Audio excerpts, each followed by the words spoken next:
The following program is paid for and presented by John DeMasi. The opinions expressed are not those of Town Square Media or station advertisers. WPG Talk Radio 95.5 presents Talk with a Purpose. Join the conversation by calling 609-407-1450. Now, the host of Talk with a Purpose, John DeMasi. First, I want to say happy anniversary in heaven to my parents, John and Catherine, probably listening right now up there, and convincing St. Peter that this is where he should be for the next 3 hours. Okay?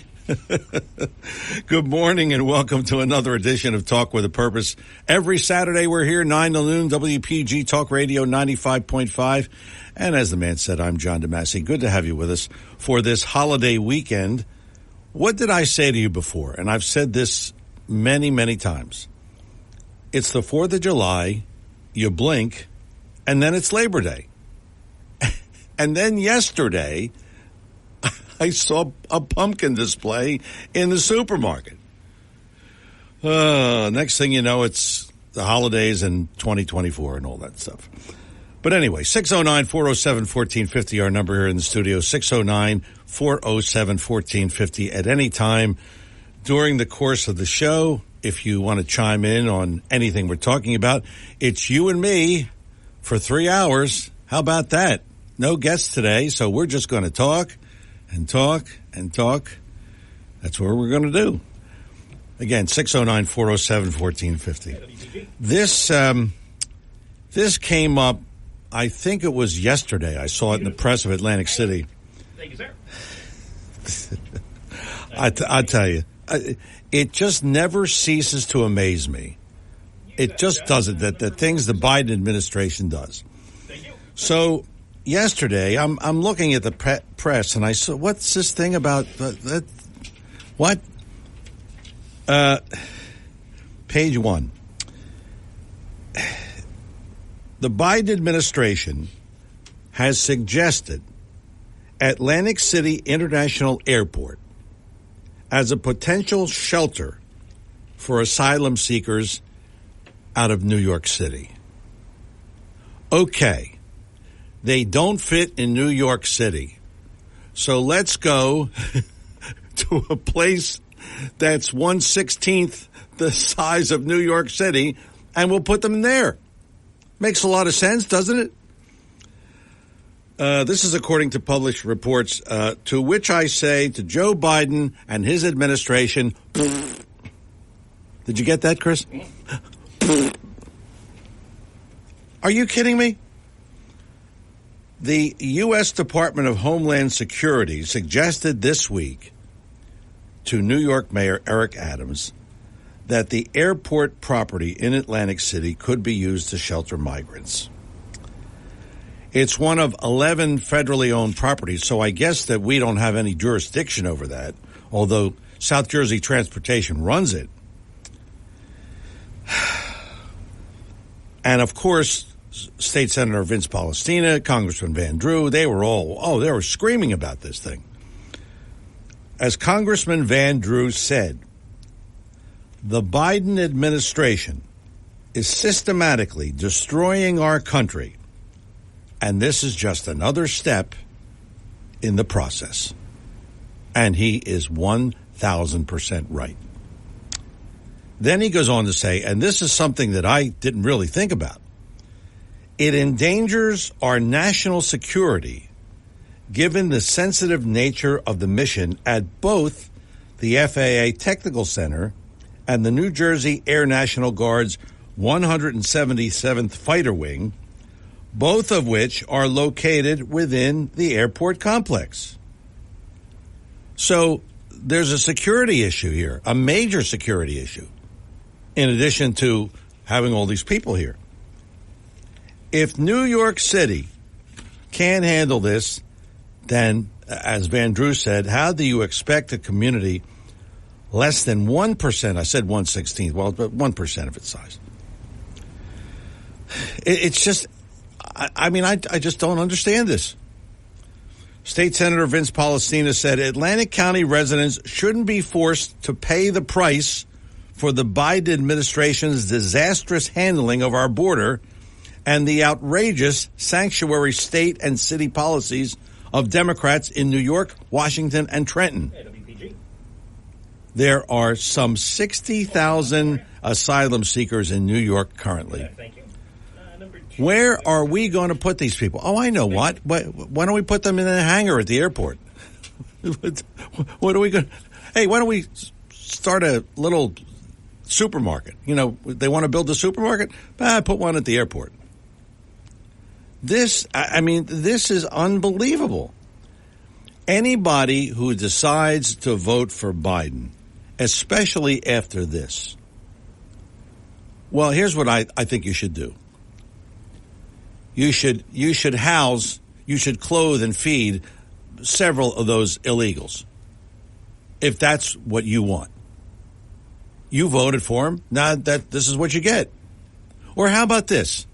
Why don't we take those, I don't know what it is, 10,000, 20,000? Why don't we take those migrants?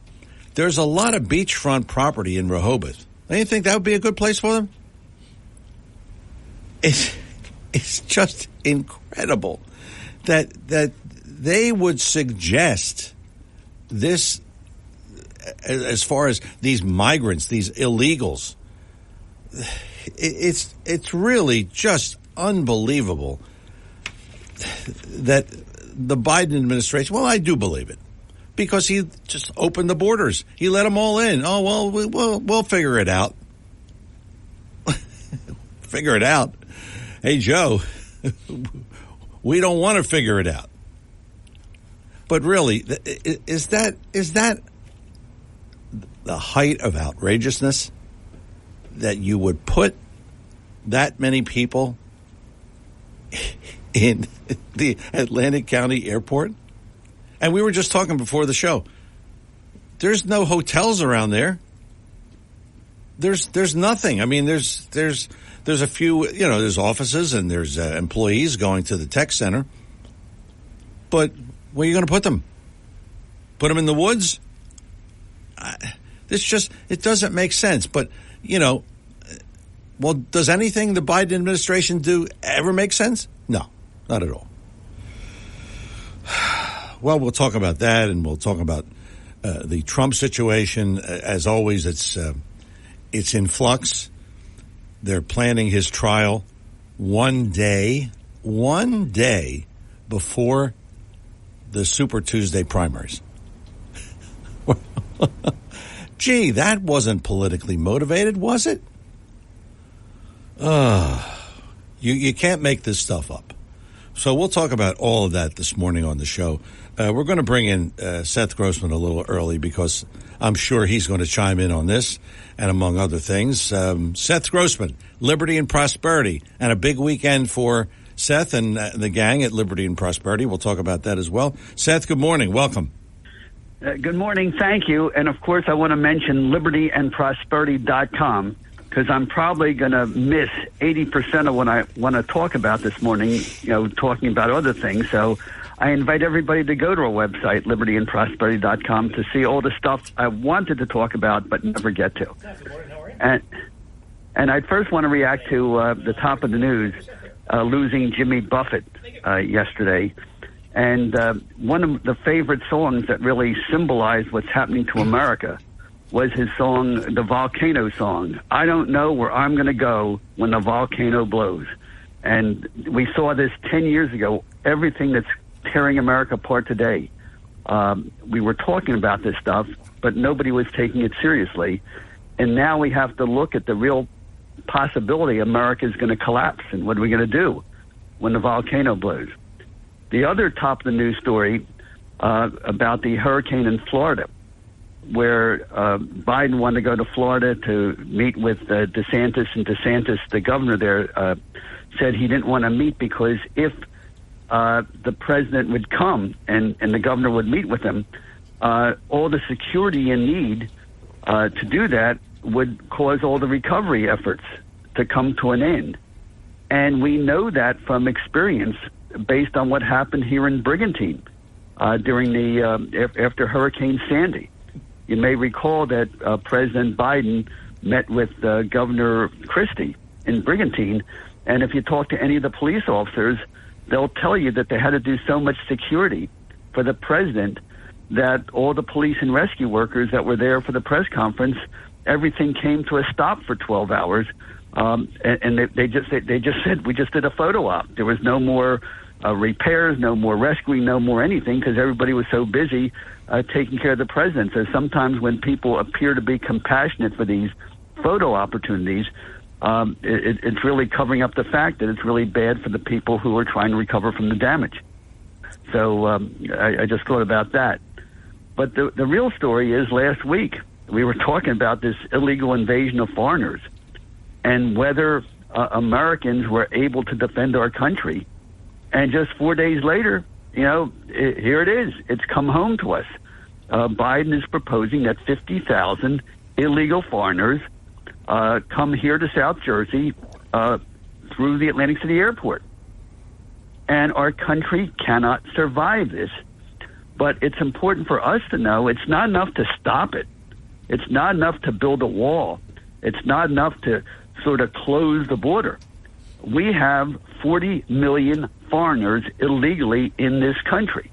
And if we just stop what's happening, if we could stop what's happening, it would not help our country. By the way, did you ever hear the ancient Greek city of Sparta? Yes. The Holy Spirit High School, their athletes take the name the Spartans from that ancient Greek city. Now, Sparta was the only major city in the ancient world that did not have a wall around it. The people of Sparta said, our sons and our soldiers will defend our city. And they said, if our sons are strong and dedicated enough to defend our city, we don't need a wall. And they also said that if our sons are not strong and willing and able to defend our city, why waste money on a wall? Because a wall would do us no good. So how can we defend our country? First of all, the first step is we have to announce loud and clear that we will not let these illegal foreigners stay in our country. And I don't hear anybody saying that right now. I hear, like you were joking around, let's move them to somewhere else, or we don't have enough money to pay for them, or what are we going to do? Well, we know what we have to do. We have to remove them from our country. We need to immediately stop all food and housing and benefits for these people and say, if you want food, housing, and benefits, come to this detention center, and then we will fly you or ship you back to the country that you came from. We need to appoint special judges to quickly hear their fake asylum cases and come to the truth that these people are not seeking asylum. They're seeking the wealth of our country because socialism and corruption screwed up their own country. And then we need to have a systematic mass deportation of every foreigner illegally living in our country. We have to learn how to be cruel. We have to change our way of thinking. We have to learn that being kind and compassionate to these people is being cruel and mean and destructive to our own children and our own grandchildren. Is anybody talking about the consequences of having 40 million foreigners with no attachment to our country, our culture, or our values live here and outnumber our children and our grandchildren who were born and grew up here, who want to carry on our values? We have to somehow learn to look at images on TV 24/7 of crying women and crying children behind barbed wire being taken against their will to ships and planes to go back home. Do we Americans have the stomach to do that? Because we better well have that stomach to do that, or we're not going to have a country to leave to our children and grandchildren. Is anybody talking about that? Well, we're talking about that at our Liberty and Prosperity meetings. Are we willing to elect politicians who will do that? Because protest may be a good first step, but political action is all that could save our country. And in many ways, it starts with Trump. At some point, Trump needs to be the leader. Trump needs to stop attacking other conservatives and other Republicans, saying, I can do this all by myself. Because no political leader could do what needs to be done all by himself or herself. We need a national crusade with millions of volunteers, all determined to save our country. And we voters also have to grow up, thinking that we could just vote for one man or a group of politicians and they're going to fix everything and then we could go home and worry about something else. No. The motto of liberty and prosperity, our group, and you see the sign on our office, do more than vote. We need a whole lot more to do. Boy, that was well said. Really was. And it's disturbing because I wonder if Americans have gotten too soft. And I think of what the Emperor of Japan, Hirohito, said when he told his people we have to surrender to the Americans. He said we must bear the unbearable and suffer the unsufferable. And we Americans, if we care about our children and grandchildren, have to do things we never thought we could do or should do, but our country is at stake. So that's I think going to be our main message today. But we also have another important message, and that is our remembrance of Richard Summers. Richard Summers was born in Summers Point. He died in Tripoli on September 4th, 1804. He died in America's first war against Islamic extremism. So on this Labor Day Monday, September 4th at 4 o'clock, we at Liberty and Prosperity will meet in that small park across from Charlie's Bar on Shore Road in Summers Point. There's a statue of Richard Summers there. There's a mural that tells his story, and we'll tell his story, and the ceremony there is free of charge. But right afterwards, we'll have a fundraising buffet at 5 o'clock at Sal's Cafe, where we meet for breakfast every Saturday morning from 9:30 to 10:30. The tickets are $30. You could pay by donating $30 through the libertyandprosperity.com website. We have a little tab there, or you can pay at the door. And Sal's is at Groveland Avenue and New Road, that right by the Walgreens in Summers Point. So I'd like to say that Richard Summers' story, in a way, explains where we are today with this, this invasion of our country, but nobody willing to defend it. And nobody is willing to defend America because the last 3 or 4 generations of Americans have been brainwashed into thinking that America is such a rotten country, especially European, Christian, Republican Americans are causing every problem in the world. So if our country has to be fundamentally changed, it's a good thing. And this is one of the reasons why the Richard Summers story is so important and why that story has been canceled by our media, by our Hollywood entertainment, in our schools. So I was just going to give you 7 reasons why it got canceled. Well, first of all, Richard Summers' grandparents were Quakers who, like most immigrants to America, arrived with nothing. And there was no support for them. But yet, within 3 generations, those Quakers became wealthy because they had Christian Bible values, little government, boundless freedom and opportunities to do what they wanted with their lives, and low taxes. They didn't steal anything from the Indians. William Penn made absolutely sure that if any Quaker took advantage of any Native American, they'd be shunned, they'd be out, they'd be disgraced. And so it didn't happen in New Jersey. It didn't happen in Pennsylvania. The Quakers made their wealth without slavery. Once again, William Penn and every Quaker leader and anyone who was in the community was dead set against slavery. They didn't own slaves. They didn't sell slaves. They didn't profit from slaves. And they shunned anybody who did. And the whole business with Richard Stockton owning a slave, well, guess what? They had something called indentured servants at that time. It was normal for Europeans to come here, and they didn't have money to pay their ship to America, so they would work 6 or 7 years as indentured servants where they'd work for free for their masters. They'd learn a trade, and then they'd be free, and they'd have skills, they'd have contacts, and they would become prosperous. and the black Americans who basically were legally owned as slaves by some of the Quakers, like Richard Stockton, had the same status as the indentured servants. They were set free after 6 or 7 years, and then they became success. And how do we know that? Because the most famous so-called slave owned by Richard Summers was Marcus Marsh, who was born on the farm as a slave, but at 16 years old, he was set free after getting the same education that Richard Stockton's own kids got. And then Marcus Marsh, the so-called slave, went to work as what's called an apothecary, a pharmacist who also treated patients and dispensed medicine besides making medicine, became one of the most successful medical practitioners in America, and was recognized as such. So, you just did not have slavery. The Quakers, New Jersey, Pennsylvania, got their wealth without slavery.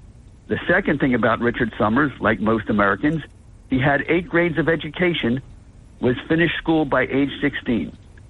But like most Americans back then with an 8th grade education, he was better educated than most college grads today. If you look at his science, math, reading skills, knowledge of history, and literature. Number 3, Richard Summers, like most Americans back then, mastered a trade and was supporting himself at age 17. At age 17, Richard Summers was the master of cargo ships, sailing between New York and Philadelphia with no GPS, with no radio, with no modern, no engine to turn on if the wind's not blowing. And all the Americans. Ben Franklin was a master printer, running his own newspaper by age 17. George Washington was a surveyor, mapping out unsettled woods hundreds of miles from home by age 17. Number 4, America in the days of George Washington and Richard Summers was the richest country in the world. But we had no Navy, no Army. We had less government, lower taxes. Well, we had an army, but it was almost nothing. We had less government, lower taxes than any nation in the world. And we had no Navy at all. And, of course, the reason we didn't have an army or Navy, we thought we were at peace with the world. But as soon as we became independent and no longer protected by the British Navy, our ships were attacked by Muslim raiders from North Africa who attacked our ships going to Portugal, going to Italy, going to Spain. And they would take the Americans and they would sell them into slavery, and they would only release them if we paid tribute or ransom to get our people back. And for the first 15 years of America, 10% of our federal budget was paying ransom and bribes to buy our captured Americans out of slavery in the North African coast. Now, why was that going on? Because for 1,000 years, Muslim raiders attacked Christian ships in coastal villages, and they captured hundreds of thousands of Europeans and sold them into slavery in Africa and the rest of the world. Now, isn't it amazing that every school child knows we had something called the Crusades, where Christians went to war against Muslims in the Middle East to try to protect Christians who were being persecuted there. Every American child knows that because it's taught in school, but not one word is taught about the 1,000 years that Muslim raiders attacked European ships in coastal villages. And by the way, those ships went as far north as Ireland and Iceland and Greenland, because we know who got the highest prices in the Arab slave markets was blonde, blue-eyed European women. And that's where they were, and that's where the slave raiders went.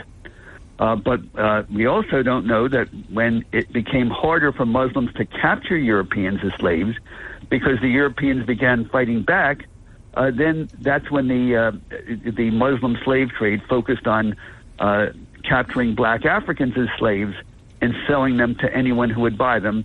And they also, the Muslims from Africa also sent slave ships to Asia, went to what's called Indonesia, the East Indies, to bring back slaves. So what's the biggest part of the Richard Summers story?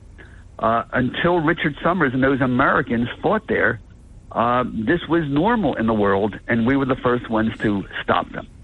So that's why the Richard Summers event, where we tell the story, is so important.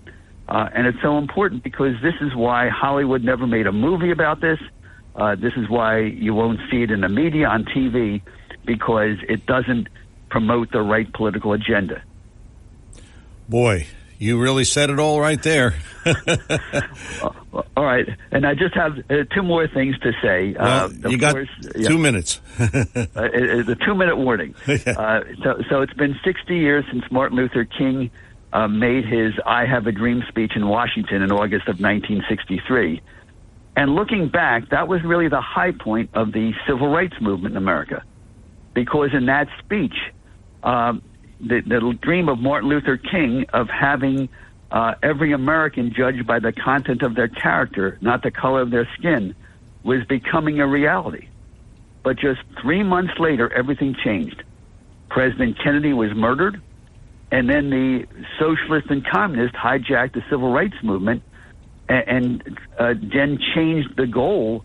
Instead of having black Americans be part of the American dream by taking advantage of opportunities and saving and creating better lives for themselves, it became that the government owed reparations, that suddenly you looked at voting in government as the solution to your problem instead of learning skills and achieving with the American dream.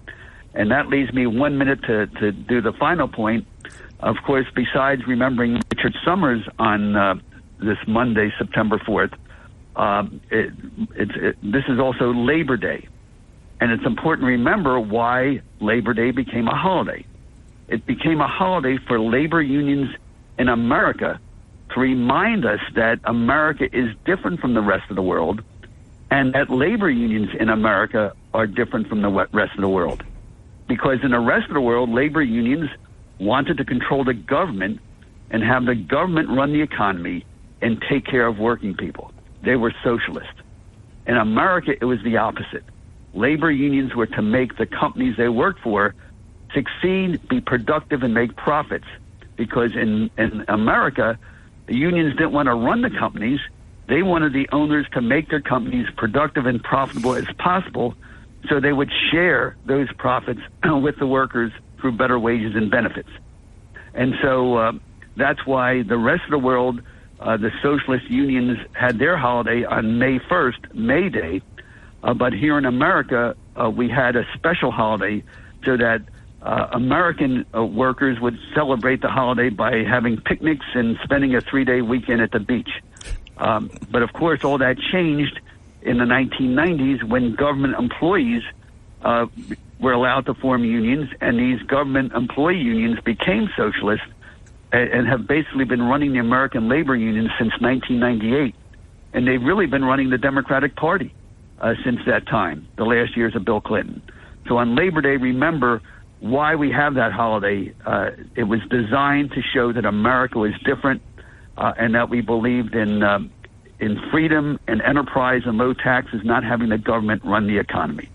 So I'm out of time, but time to get to my Liberty and Prosperity meeting. And thank you for the opportunity for the special message on immigration, on Richard Summers, and on Labor Day. All right, Seth. Thank you. Seth Grossman, Liberty and Prosperity, the website, libertyandprosperity.com. Check it out. A lot of good stuff on there, as you heard from Seth. This is Talk with a Purpose every Saturday, 9 till noon, WPG Talk Radio 95.5. I'm John DeMasi. We'll get started with the calls. John, Bob, Craig, and maybe you at 609-407-1450. Back after these words. When it comes to you and your family's financial wellness, there are so many things to talk about. We could go on forever. To help guide you along the way, Joe Yakovich has written a book called The Heart of Your Money, Inspiration for Financial Wellness. In the book, Joe talks about longevity, inflation, retirement surprises, and many other topics. For your free copy of The Heart of Your Money, call the office of Joe Yakovich at JML Financial at 857 856-751-1771 or email Joe at jyakovich@brokersifs.com. For over 37 years, Joe Yakovich has been helping families throughout the area navigate the difficulties of a sound financial plan. You'll find Joe's approach to be different and not just the cookie-cutter methods that are prevalent in today's world. The path to your financial wellness and or retirement starts with a call to Joe Yakovich at JML Financial Group. 856-751-1771. 856-751-1771. Or email Joe at jyakovich@brokersifs.com. Joe Yakovich is registered with and securities and investment advisory services are offered through Brokers International Financial Services, LLC. Member SIPC. Brokers International Financial Services, LLC is not an affiliated company. And we are back here on Talk with a Purpose. We're going to get started with all your calls. Let's talk to John in Ocean City. John, good morning. Welcome to Talk with a Purpose. Yeah, happy Labor Day, everybody. I wanted to talk about a gentleman named Lieutenant Colonel Sargis Sangari. He's part of Special Operational Forces and also intel over in the Near East and Middle East, where he hails from. And also that includes Eurasia. And the countries that border Russia are part of Eurasia. So he knows a little bit about what's going on in Ukraine and Russia. But first, I wanted to give a little history lesson about Crimean Peninsula, that little area that juts out, about 10,000 square miles, that being, that juts out into the Black Sea. It produces 900,000 tons of wheat per year. So it's agriculturally important. And anybody that, that thinks about food and thinks about, possessing that, that's a pretty important strategic place there, man. Also, because it juts out into the Black Sea. Underneath of that Black Sea are trillions of gallons of that black gold, natural gas and crude. And also, it leads to the Bosphorus, which connects the Black Sea to the Mediterranean. So it's a very important place. Originally, it was under the Finnic peoples and also the Kievan Rus, the people of the steppes. Then the Mongol hordes that came in and swept in through Europe, they took over. And then the Ottoman Empire took over that. And then the Tsar of Russia in 1783 defeated the Ottoman Empire. They were part of driving the Ottoman forces out of Muslim forces out of Europe. They actually that became a part of Russia in 1783 under the Tsar. Now in 1954, the communist Russians renamed it Soviet Ukraine. So now it's under the. So at that point, it was under the. It was a part of Ukraine. It was a part of the country of Ukraine. Now. Also, we bought Alaska from Russia, so the Russians were to invade Alaska,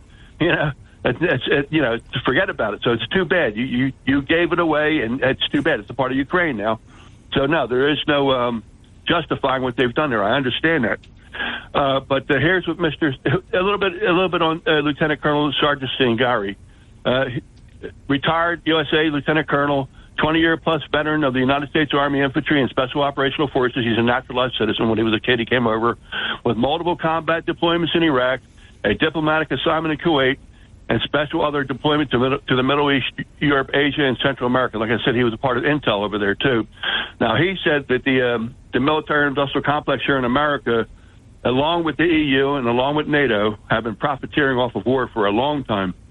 And that they do not want Ukraine to win. They do not want Ukraine to win. All those billions of dollars that we funnel into Ukraine, how many sticky fingers does it go through? Multiple sticky fingers. There's a lot of people putting that money in their pocket. I'm sorry, but it's happening. Yeah, that's right. Yeah, you're right. Yes, sir. And also, that money, very little of that money goes to where it belongs to. They want to they profiteer off of war. They want to keep it going as long as possible. They couldn't care less about Ukrainian people at all. And the whole thing is, if you want to stave off World War III, it ain't going to happen. You just make the situation worse.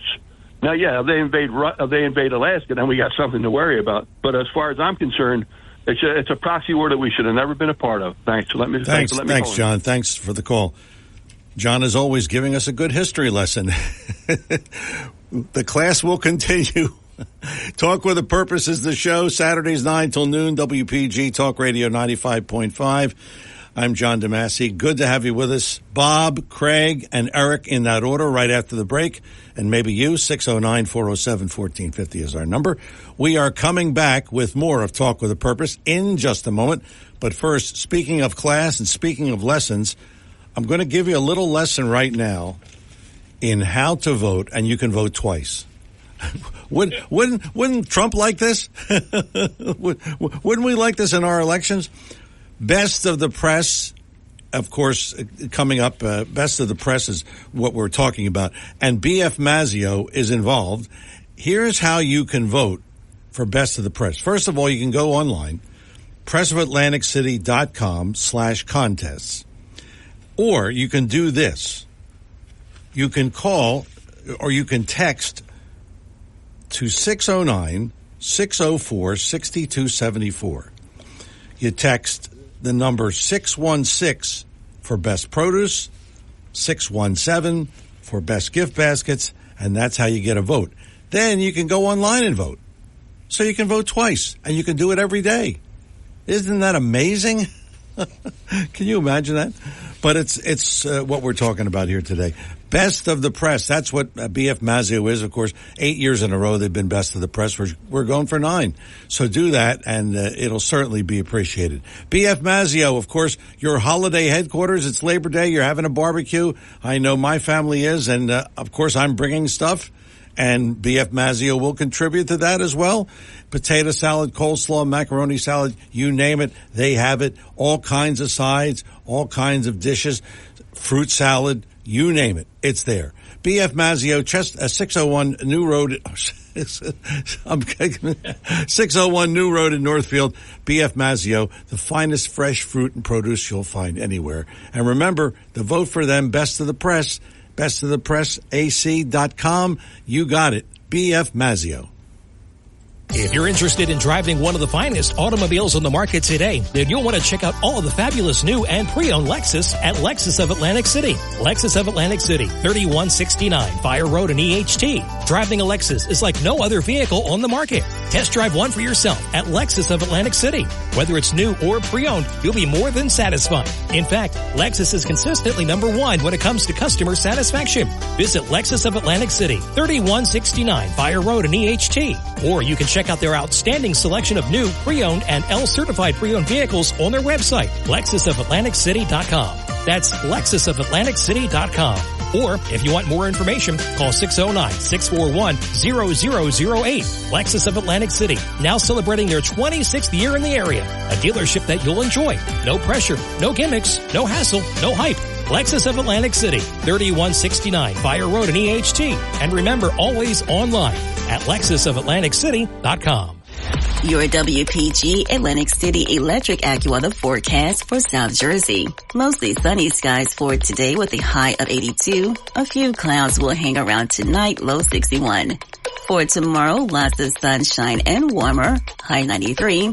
And for Labor Day on Monday, mostly sunny skies. It'll be hot and humid with a high of 98. For weather anytime, go to AccuWeather.com. For AccuWeather, I'm Cheryl Golden on WPG Talk Radio 95.5. Don't forget, if you miss any of today's show, you can catch it tomorrow. It's our Talk with a Purpose replay every Sunday, 5 until 8, right here on WPG Talk Radio 95.5. So it's, as they say, so nice, we play it twice. Talk with a Purpose is the show. Let's talk to Bob in Cape May. Bob, good morning. Welcome. Hey, John, my hand's a little tired from writing there, taking all those notes when John calls. So. Yeah. So, hey, look, just to continue the lesson a little on history here, the Crimea there is the home to the Russian Black Sea port of Sevastopol. They're never going to give that up. It was always there, even when Ukraine owned the rest of the country, the Russian Black Fleet, that's where that was located. They will not give that up. That's one thing we need to consider. And if you really want an insight on what is really going on in Ukraine, listen to Tucker Carlson's interview with Colonel Douglas Macgregor. Macgregor is great when it comes to foreign policy and telling the truth. Again, suggest that to everybody. You can find it on the old Twitter, on the X. Now, the swamp creatures that control Washington D.C. Rehoboth Beach is a retirement home for a lot of these swamp creatures, so they are never going to allow these illegals to be shipped to their retirement paradise. Guarantee that. I didn't think just so. Like, I didn't think like so. When our great Governor DeSantis shipped the illegals up to Martha's Vineyard, well, guess what? They were out of there in 48 or 72 hours. Yep. They were gone. Yep. That's right. You know, all this hypocrisy about sanctuary cities, sanctuary states. Now, New York, you know, this idiot de Blasio, the even greater idiot Adams, you know, they're so proud about being a sanctuary city, but of course now, you know, when they get all these illegals, they panic. It's killing them. So they prefer the illegals to stay in Texas, to burden the people of Texas who voted overwhelmingly for a border wall, for strict enforcement of our immigration laws. And the same goes with the people of Florida. Okay, so when the illegals come to Florida, we have a brave governor that ships them out of the state. That's right. Does his best. So now we have Phil Murphy, who's also a hypocrite, because now all of a sudden that he's got some presidential aspirations, probably in 2028. Now all of a sudden, well, New Jersey really can't take these illegals. After all this virtue signaling, after he shakes his finger at the mean Republicans, at the terrible Donald Trump. So what does Phil Murphy do now? Now that it's politically expedient for him to say New Jersey can't take these illegals. Well, you know, again, it just shows this hypocrisy that we're dealing with. That's right. Okay, one final point. I know my friend Craig is coming on next, and one thing we all should get behind. We really should get behind this. It's called the 2025 Project, and what this is from the Heritage Foundation, but a lot of conservative groups have backed this. That is to get rid of the leftist bureaucrats that have undermined Republican administrations for decades, particularly the last Republican administration, to get rid of these leftist bureaucrats and replace them with conservatives right away in January 2025. So we don't have a repeat of what happened in January 2017. Whoever gets elected, if we're lucky enough to have a good conservative Republican like Donald Trump or like Ron DeSantis, we need to have people in place that control these government agencies that are not going to undermine the policy objectives of the president. And this is a really, really important point that we all back this. It's called the 2025 Project. Well, we'll certainly we'll certainly look that up and please do, John. And look, I'm done. So take care. Okay, you have a good day and a good weekend. Craig in Northfield. Craig, good morning. Welcome to Talk with a Purpose. Wow, I was expecting the Mazio commercial first. Well, you didn't get it. I didn't get it, but you got your friend Bob. You know. Yeah, there we go. But first, I just want to say happy birthday to my beautiful wife, Kathleen. Okay. You know, she gives me a lot of peace and stability. And, you know, one of the things I have to say is that she's been by me my whole way in my life, even when I had nothing. And we built something together, which is very nice. That's a nice little family. Yeah. What did you get her for your? I'm not going to say because she hasn't opened it yet. Oh, okay. Right, you know, cake, presents, right? But I'm going to say this: I got a beautiful cake, okay, gorgeous cake, and it's going to have a little theme thing on it. Okay, enjoy. But anyway, happy Labor Day. Well, same to you. Okay, it appears that the job Biden market that Biden has posted shrank, like our dollar almost. Well, not that bad, but did you know that? No. Oh, yeah. You know, those numbers that he put out for June and July, after a review, like everything else that he comes out of his mouth, it appears that it's, I won't say the word on the radio, but okay. it's BS. And to further that, okay, did you hear about Walmart and the pharmacist over there? No. Oh, wait to hear this, John.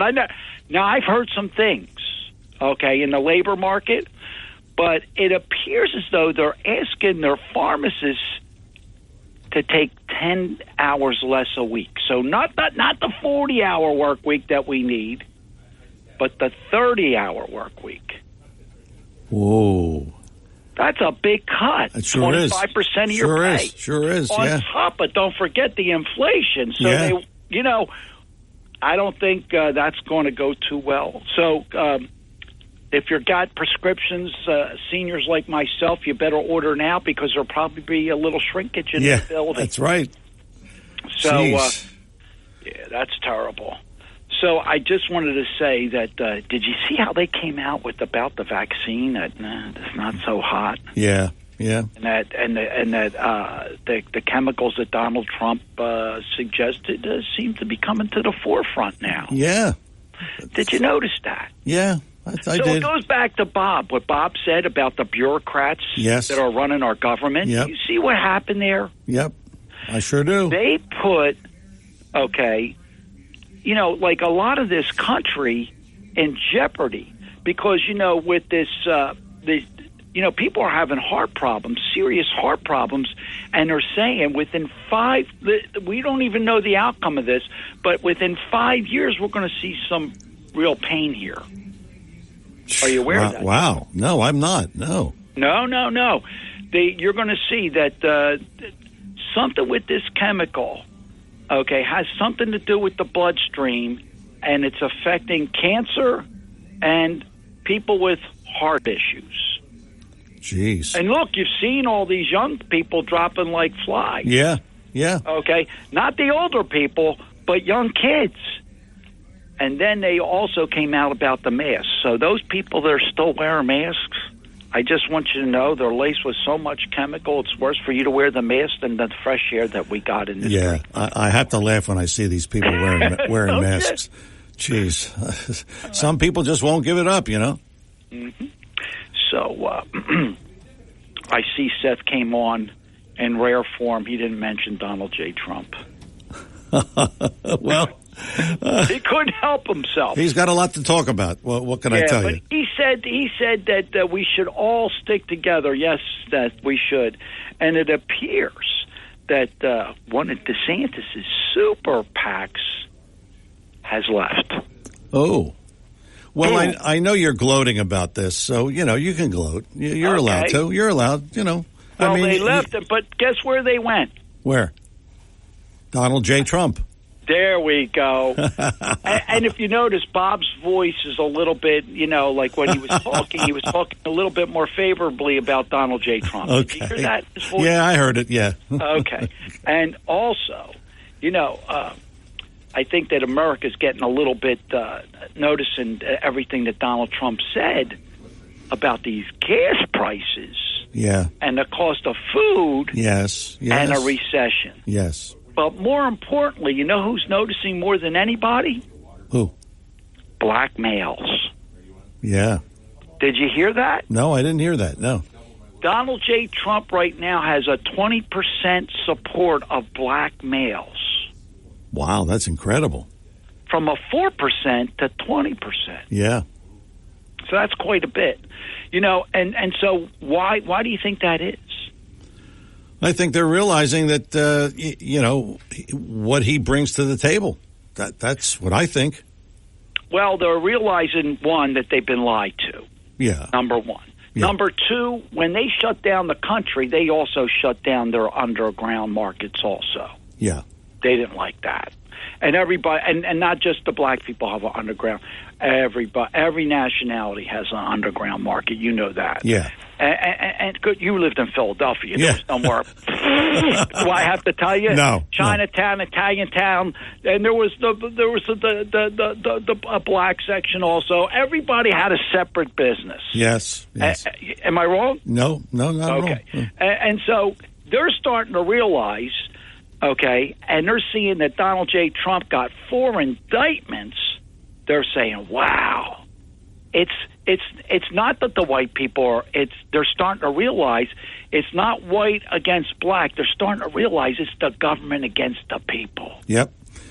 And that's what they're seeing. Okay, Craig, we got to move on. Thanks a lot for the call. Good stuff.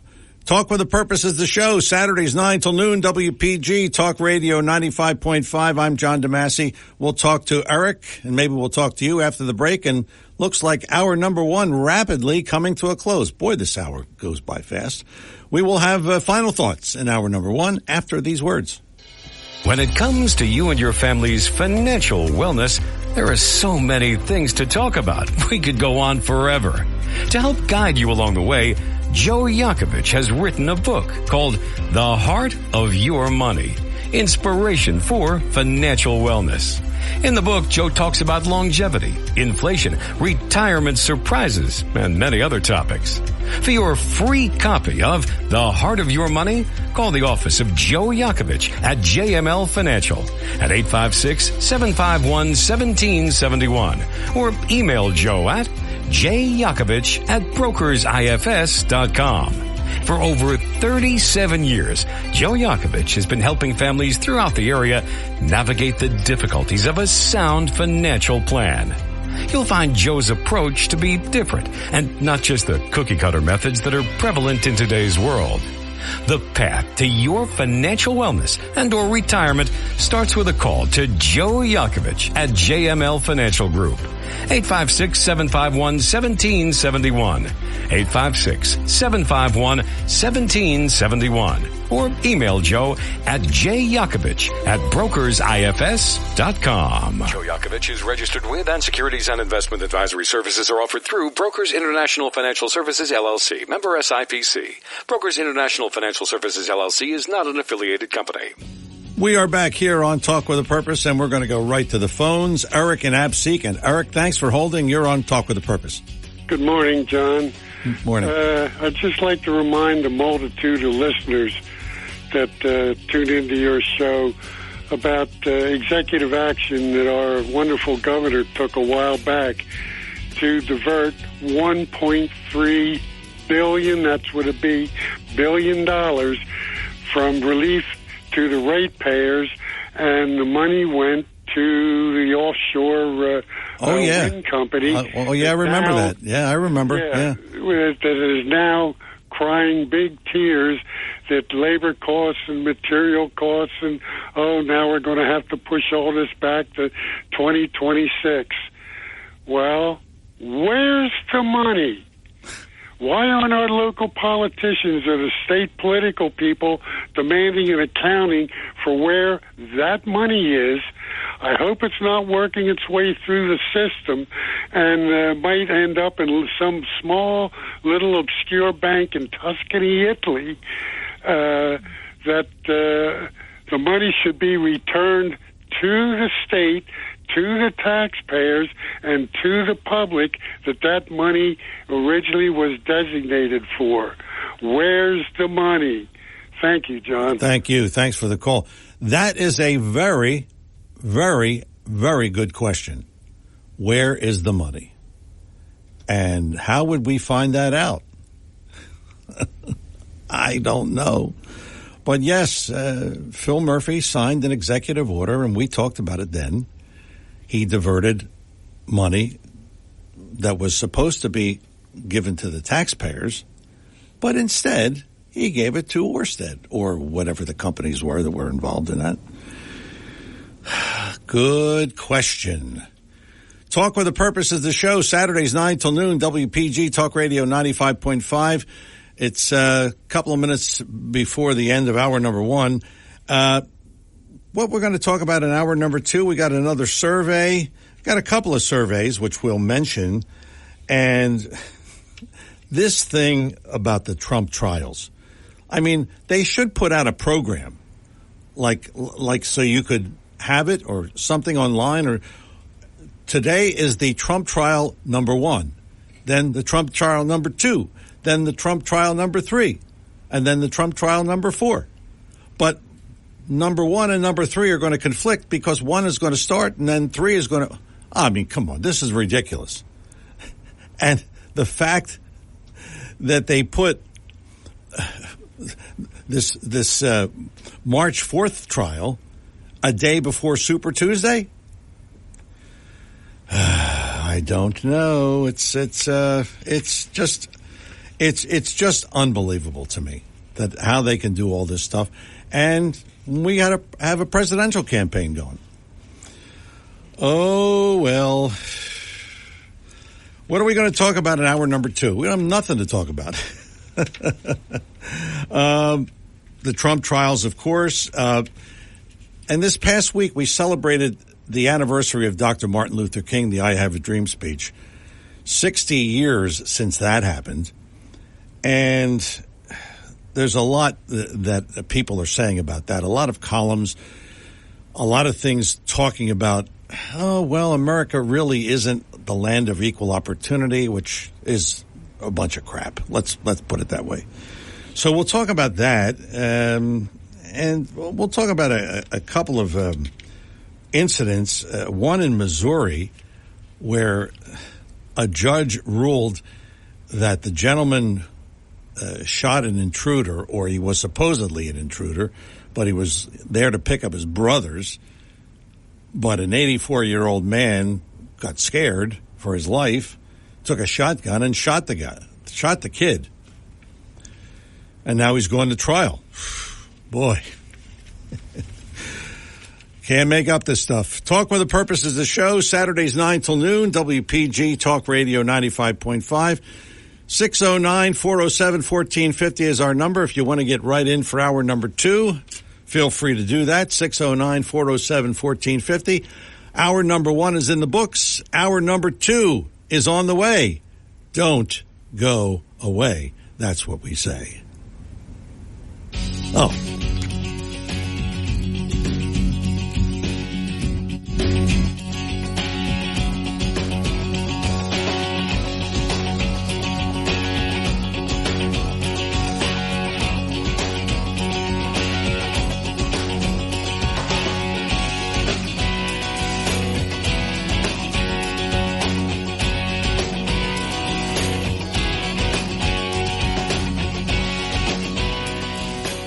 95.5 FM and 1450 AM WPGG Atlantic City, WENJ HD3 Millville, a Town Square media station. WPG Talk Radio 95.5 presents Talk with a Purpose. Join the conversation by calling 609-407-1450. Now, the host of Talk with a Purpose, John DeMasi. Hour number 2, Talk with a Purpose, every Saturday, 9 till noon, WPG Talk Radio 95.5. Good to have you with us on the Labor Day weekend as we wrap up the summer of 23, and we get our towns back come Tuesday. It's all good. They spend money here, don't they? So we can't complain. 609-407-1450, that's our number here, and a rare moment here in the show. We got some open lines, so if you want to get in real fast and get on right away, 609-407-1450. Want to thank Craig for sending me this yesterday. We'll do a couple of surveys to start this hour. A national poll conducted recently, President Trump leads Joe Biden in one poll, 46 to 44%. Good. In another poll, President Trump leads Biden 44 to 39. And on the Republican side, of course, we know that's a no-brainer. President Trump 50%. Ron DeSantis, his closest competitor, is at 12%. But then again, you remember the surveys in 2016? Every survey, every day said Hillary's going to win. Hillary's going to win. And Hillary didn't win. So I take it with a grain of salt, but at least it's an indication that maybe Trump is ahead. But we'll see. Another quick survey. What do you think, or which city do you think, according to the survey, is the most dangerous city in the United States? You want to take a guess? No, it's not Philadelphia. No. The most dangerous city is Detroit. 26% of the people say it is safe there. Only 26%. Followed by Chicago, 27, Los Angeles at 41, and New York is tied with L.A. at 41%. Have you seen New York and L.A. lately? I mean, I don't think they're very safe. The safest city in America is Dallas, with 74% of the population saying it is safe. Boston is 72%. So Dallas and Boston are the safest cities. And Philadelphia is somewhere in there. But I was walking around Philadelphia the other day. Rare moment for me, walking in Center City, Philadelphia, and counting the homeless people. How about one per block? I walked 6 blocks, and there were 6 homeless people. Oh,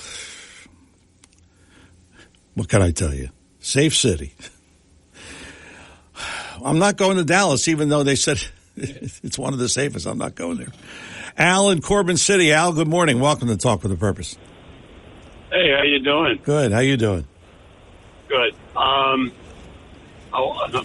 surprised that the Murphy didn't take over the old Golden Nugget in Atlantic City and put the homeless in there. Yeah, that's a good one. That's a good one. It's an empty building.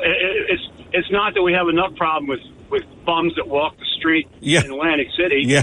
You know, pissing on the. I told you what happened to me. My mom lived in the Atlantic City tower over there by Hard Rock, and I was on the way home just before she passed away, and I stopped to get a beer, and I went into the store and came out, and this guy is pissing all over standing there as loud as he could on my tires of my car. Oh boy! Oh. And then soon as, and I'm like looking at him, and then he turns to me and says, "Do you have a couple bucks?" And I'm like, I can't. I mean, yeah. If I and this is what we have in Atlantic City, and we can't take care of it. I mean, and this is all over. Yeah. I mean, yeah. And so they're going to put. I mean, a lot of our gamblers come from New York City. Yeah. I guess they're used to this down here, so they're used to that up there. So, hey, what the hell's the difference? Yeah. I'll hang up and you can comment on it. Thanks, Al. Thanks for the call. Well, I just said I was the other day. I walked in Philadelphia, in Center City, and it was about 6-block walk that I took. One per block. One homeless person. They didn't do anything. Of course, they're just sitting there, begging for money. But and they're going to bring people here. They're going to bring these migrants or whatever we want to call them, whatever you call them. They don't belong here. And we're going to bring them here? And where will we put them? Yeah, that's the old Golden Nugget. Yeah, that would be good. But please, I mean, and they're going to have to feed them and they're going to have to give them some money. And come on now, this is ridiculous. Bob and Cape May. Bob, good morning. Hey, John. Look, I've got a group of people that stay at my motel every year from New York City. But really, great people about hitting retirement age. I think they've got like 10 rooms this weekend. And a lot of them have already moved to Florida. They're just fed up. Like your guest, guest you had last week, his book, Untenable. Yeah. Well, that's what's going on here with these big cities. Yeah. You know, it really is. Look, I want to get to this poll that you mentioned at the start of this hour. It really is going to come down to 3 or 4 states, swing states. Yeah. 3 or 4 states, and Arizona, Wisconsin, and Georgia. And as horrible a job as Joe Biden has done, terrible job. But this is what's going on in these polls in these swing states that are going to decide it all. In Georgia, Trump has a lead, about a 4-point lead. Yeah. In Wisconsin, he's tied. No, I'm sorry. In Wisconsin, he's losing.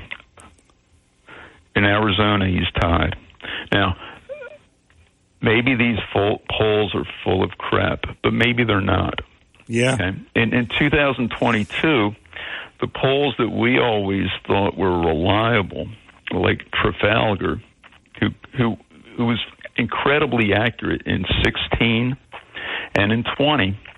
On 22, Trafalgar was off. Yeah. They were very off. Yeah, they were. What's going on in Wisconsin here is, and a lot of the country is, this abortion issue is mobilizing the far leftist voters. There is no doubt about that. Oh, yeah. 80% turnout in Madison, Wisconsin. It's a university town. These young women, not saying they're right. They're not right at all. But they are going to vote based strictly on abortion, and they're going to turn out. Yep. Okay. So what I'm trying to say is, as fumbling and as much of an absolute idiot we think Biden is, he's still going to be very formidable. Oh, I think so too. He really is. I've been saying that all along. I mean, no, how bad? Look. Biden should be losing by 10 points in absolutely, all these polls. Absolutely, okay? Absolutely. There's no doubt about it. We had this heartbreaking testimony from the Gold Star families of the 13 soldiers that were killed. Yeah. At that airport. And, you want to pull your hair out with the incompetence that came from the Biden administration. Heads should roll. Yeah. Heads should absolutely roll.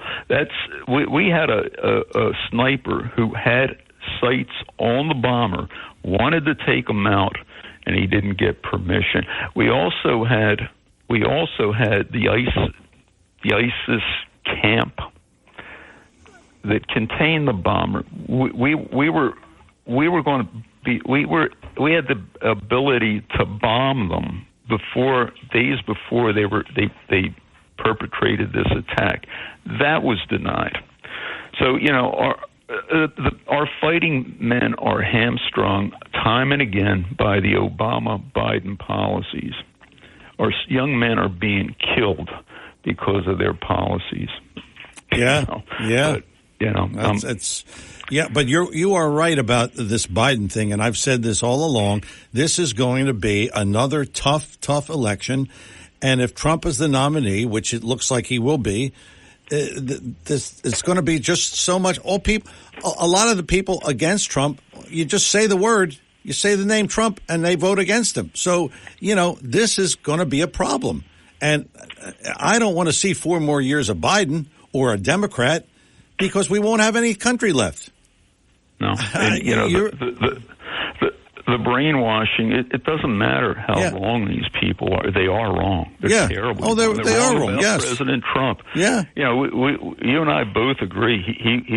His policies were great. Yeah, the country was great. Yeah, the only reason he didn't win re-election was because of the China virus. Yep, that's it. And a lot of us think, and I'm one of them. I think this was a completely planned thing. Yeah. I really do. Bob, thanks for the second call. Appreciate it.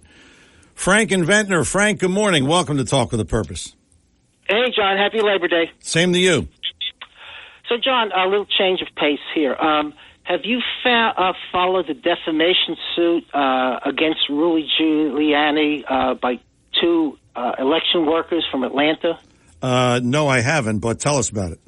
Okay, and the reason I bring it up, of course, at the center of this case is something that people have called your show about, I'd say, dozens of times in the last 2 years, and that's the famous video of the hidden ballots coming out from under the table. Yeah, yes, right? yes. You've got many of those calls. Yes, I have. Yeah.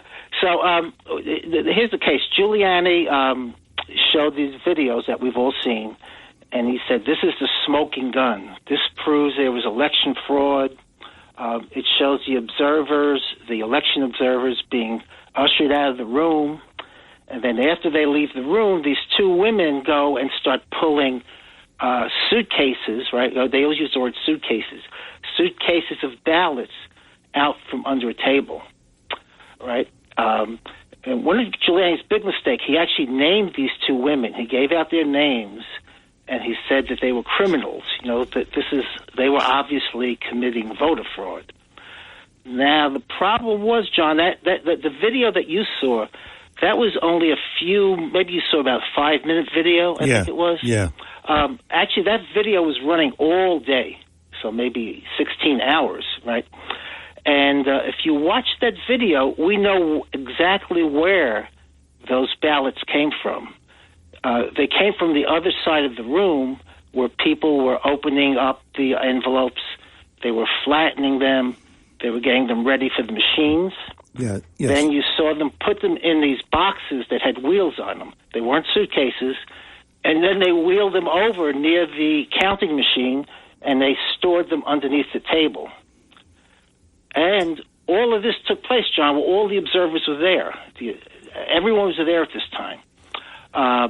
The later testimony found out, they asked the observers, did anyone tell you to leave? And they said, no, we left because a lot of the workers were leaving. So they saw a lot of the workers leaving, and they left along with them. So it really killed Giuliani's case. Now, what he did admit in court, and he did it in kind of he didn't exactly say he lied, but he says he is not going to dispute that he made false comments. So it's kind of a legal way of saying that you lied. Yes. Anyway, he lost the case this week. He lost part one of the case, so he has to pay $130,000 in legal fees. And now the next step, John, is when now that he's lost, they get to decide how much do the two women. It was a mother and daughter, these two women. Yes. How much do they get? So that will be a separate case. So the guilt is already over with. The next part of the case is just how many millions probably will they get from Giuliani for defaming them. I guess Giuliani's got to declare bankruptcy then. Donald Trump is going to run a fundraiser for him, a $100,000 a plate fundraiser. Oh my God! At his Bedminster golf club. I don't know when that's going to be. I think maybe next month. So yeah, Giuliani is in a lot of, and this isn't the only suit. There are other people bringing suits against him too. But anyway, so this was the prime reason why people think there was voter fraud. Ballots coming out from. Well, we know they weren't illegal ballots. They actually came from the other part of the room. And I know some people will still spin it that there was some sort of crime going on there, but they got to change the story about the hidden ballots because we can see on tape where they actually came from. So bottom line, again, there's no election fraud. Not in this case. Yes. If someone has a case and they give the good evidence, but this one, it was claimed, hidden ballots, observers went home. I think this was also right, weren't they? There was also the claim that there was a leaky urinal, and that forced people to leave the room. And then after everybody was out of the room, they pulled out these ballots. Well, the leaky urinal happened at 6 a.m. in the morning. This occurred at about 11 at night. So everything about that is wrong. And, John, you know what?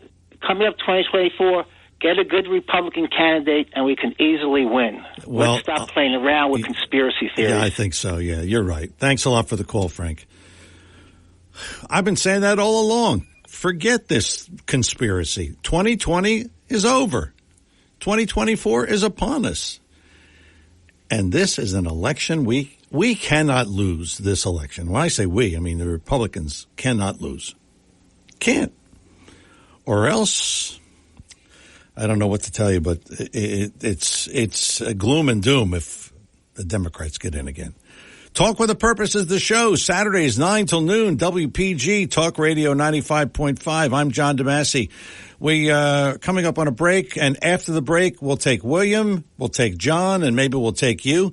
609-407-1450 is our number here in the studio. 609-407-1450. Back with more Talk with a Purpose in just a moment. But I got to tell you this story, and this is totally unsolicited. My neighbor, whose name is Jane, said to me yesterday, I've been driving, this rental car. And she said to me, when are you getting your Lexus back?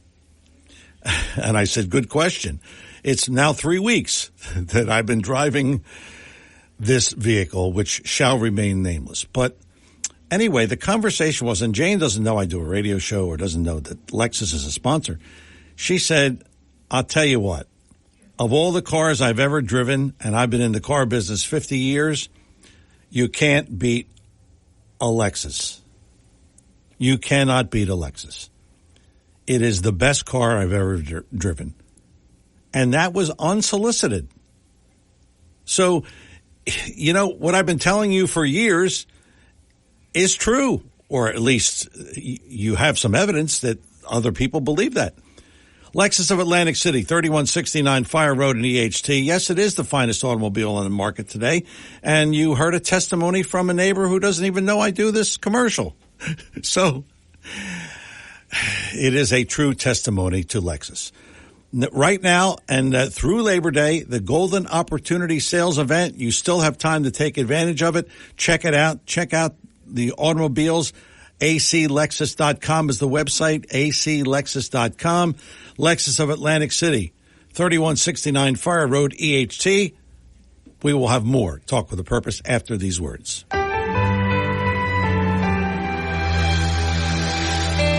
I'm Seth Grossman for LibertyAndProsperity.com. Richard Summers grew up in Summers Point when George Washington was president. By age 20, Summers had completed school, mastered a trade, and was starting his career as a merchant ship captain. But then sea fighters from North Africa went to war against America because we were non-believers who did not pay them tribute. They attacked every American ship they could find. They captured everyone on board, brought them back to Africa, and sold them into slavery. Richard Summers joined America's new Navy to stop them. On September 4th, 1804, Richard Summers died fighting them by the shores of Tripoli. His remarkable story was once told to every school child in America. But today, Richard Summers is canceled and forgotten. Please join me and our group to remember him on the day he died, September 4th, Labor Day at 4 o'clock. Meet us by his statue and mural by the library at Shore Road in Summers Point. Contact me for details or visit LibertyAndProsperity.com. Thanks. We are back here on Talk with a Purpose, 609-407-1450. If you want to email me during the week, jdadv1 at Comcast.net. jdadv1 at Comcast.net. Also, like us on Facebook, at Talk with a Purpose. At Talk with a Purpose is our Facebook address. And, of course, Talk with a Purpose is the show. Saturdays, 9 till noon, WPG, Talk Radio 95.5. I'm John DeMasi. Let's welcome in William in AC. William, good morning. Welcome to Talk with a Purpose. Good morning, John. It's always a pleasure, guy. Same here, William. Been a while. Haven't heard from you. Yeah, I've been listening. I've been a little afraid to call. I listened a couple weeks ago, and I heard Sarah just turn Republican on me, and so it made me kind of afraid to call. I didn't, I got too much invested in the Democratic Party to just, fall that away. But I tell you, and John, my God, John is, you know what? I mean, bless him. I'm not saying everything I'm not in a position to know that everything he says is accurate, but you don't accumulate that kind of knowledge without interest. Yes. and interest. Yes. And that's what it's all about. Yeah, that's right. It's God gives some people, the interest to investigate, and he's probably a pretty sharp guy, too.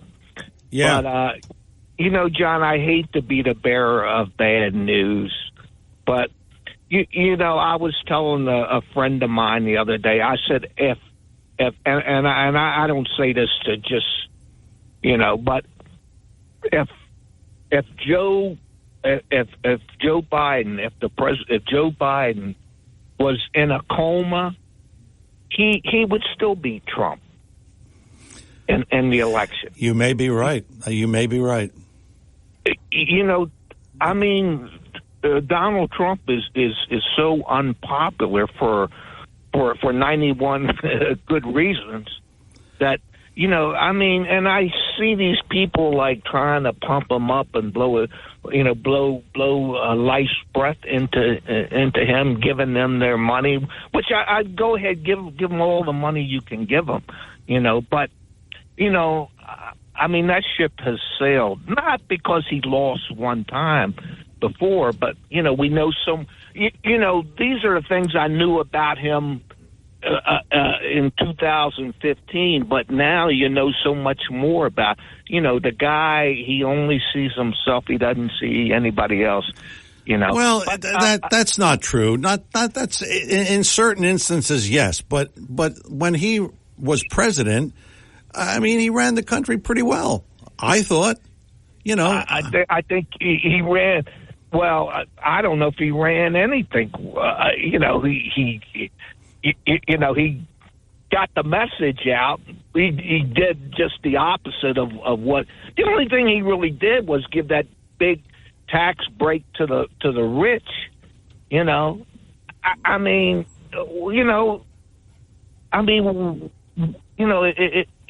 Biden's got the right idea, building this economy, from the middle out and the bottom up. We are sitting on a juggernaut, this economy that people, okay, so maybe you're paying a little bit more for gas, but when a little bit. Come on, William. Yeah, you're speaking like a true Democrat. Without a doubt. I wouldn't go anywhere near that Republican Party. It's not even a party. I always thought it was just a rental where they brought somebody in and they it's not a party. The only thing they do is funnel money to the rich. That's only. What do the Democrats do? The Democrats spend and spend and spend. Come on, the Democrats just spend. And look at William. Look at what the economy was and what it is now. Do you like paying $4.69 for eggs? Come on, William. I bought 18 eggs about 2 weeks ago for $2.69. Where'd you go, on the farm? The whole economy has been. Do you believe what people are paying for things? Come on, rents are high, mortgages. You guys got this. You got 3 or 4 things that you just say, whether they're true or not. You just keep pumping it out. Oh yeah, and you don't, William? Come on. Look, Biden has built the infrastructure. Yeah, he's built a nice home in Rehoboth Beach for himself. Well, he should build a nice home in Rehoboth Beach. Yeah, not at our expense. Not at our expense, William. No, and how many other houses did he get? And who knows how he got them? I don't know. But I bet he didn't steal flim flam. He is the worst president since Jimmy Carter, absolute worst, bottom of the barrel, and that's where I'm going to say, bye, William. I had to get aggravated for Labor Day weekend. Joe Biden is, he's up. Please. John in Ocean City. John, good morning. Welcome to Talk with a Purpose. Well, I guess I'll retire to Bedlam now. Yeah. Actually, how do you follow that phone call? I'll try. Actually, it was President Trump that signed the USMCA, the United States-Mexico-Canada Agreement. to counter the trade piracy of NAFTA. Is there any trade piracy in NAFTA? Well, GMC was bowed out with American taxpayer monies into the billions of dollars, and then more billions of American taxpayer monies were actually used to build a Ford company in Mexico City. There's trade piracy right there, and that was under Barack Obama, his Royal Highness Barack Obama. You know, he's the anointed one, but we never said that President Trump walked on water or brought the dead back to life or gave sight to the blind. But he was bringing manufacturing jobs back into the United States that have been hemorrhaged out since his Royal Highness Bill Clinton, the Democrat god, actually signed NAFTA, North American Free Trade Agreement, and the GATT, the General Agreement on Tariffs and Trade, which put a stranglehold on any American businesses that wanted to stay in America. So this scorched earth policy is no good. But as far as that conspiracy theory about the election being stolen, it wasn't a leaky urinal, sir. It was 5 toilets that were stuffed up with that toilet paper that overflowed, and they evacuated the building. Now, it would add to Frank's argument about the surveillance. There's 24-hour surveillance cameras. They were not operative all the time. Then that would add to Frank's argument. But the fact of the matter, they were operative 24 hours a day, and to the wee hours of the morning, ballot boxes were stuffed with mail-in ballots. As a matter of fact, it was U.S. servicemen and servicewomen's ballots that ended up in dumpsters. Now, that's a fact, not a fiction. So many shenanigans were going on, and as a matter of fact, I'm away from my house right now. I'm in the library, and I'm sitting in the bathroom. But anyway, it was actually, he's at the University of Michigan, and he has expertise in electronics and surveillance and all kind of things like that. And he said it's very easy to hack the electronic voting system, and the Dominion software is electronic. So don't tell me it's a big conspiracy theory. There's no way that 81 million people voted for that unwrapped mummy. Sorry. Yes. It ain't so. And the whole thing is that it was under a smokescreen of the COVID-19 pandemic, or pandemic as I call it. Yes. But, we can't let that happen again. It's the fact of the matter is we need to up our game. Forget about people that want to write us off, because the smear campaign was started with the French Revolution, when they called Queen Antoinette a whore and they called King Louis XVI a glutton, and neither were true. It was actually, they started up with rich people, not poor. The Parisian Jacobins were men of influence and money and power. They were the shadow government, and they stirred up the poor people in France against the King and the Queen of England. France, I'm sorry. I'm mixing my countries. I'm sorry. But they have it down. They have their game down now. They've made people so tired and weary, they don't want to vote for President Trump. But who are we going to vote for here?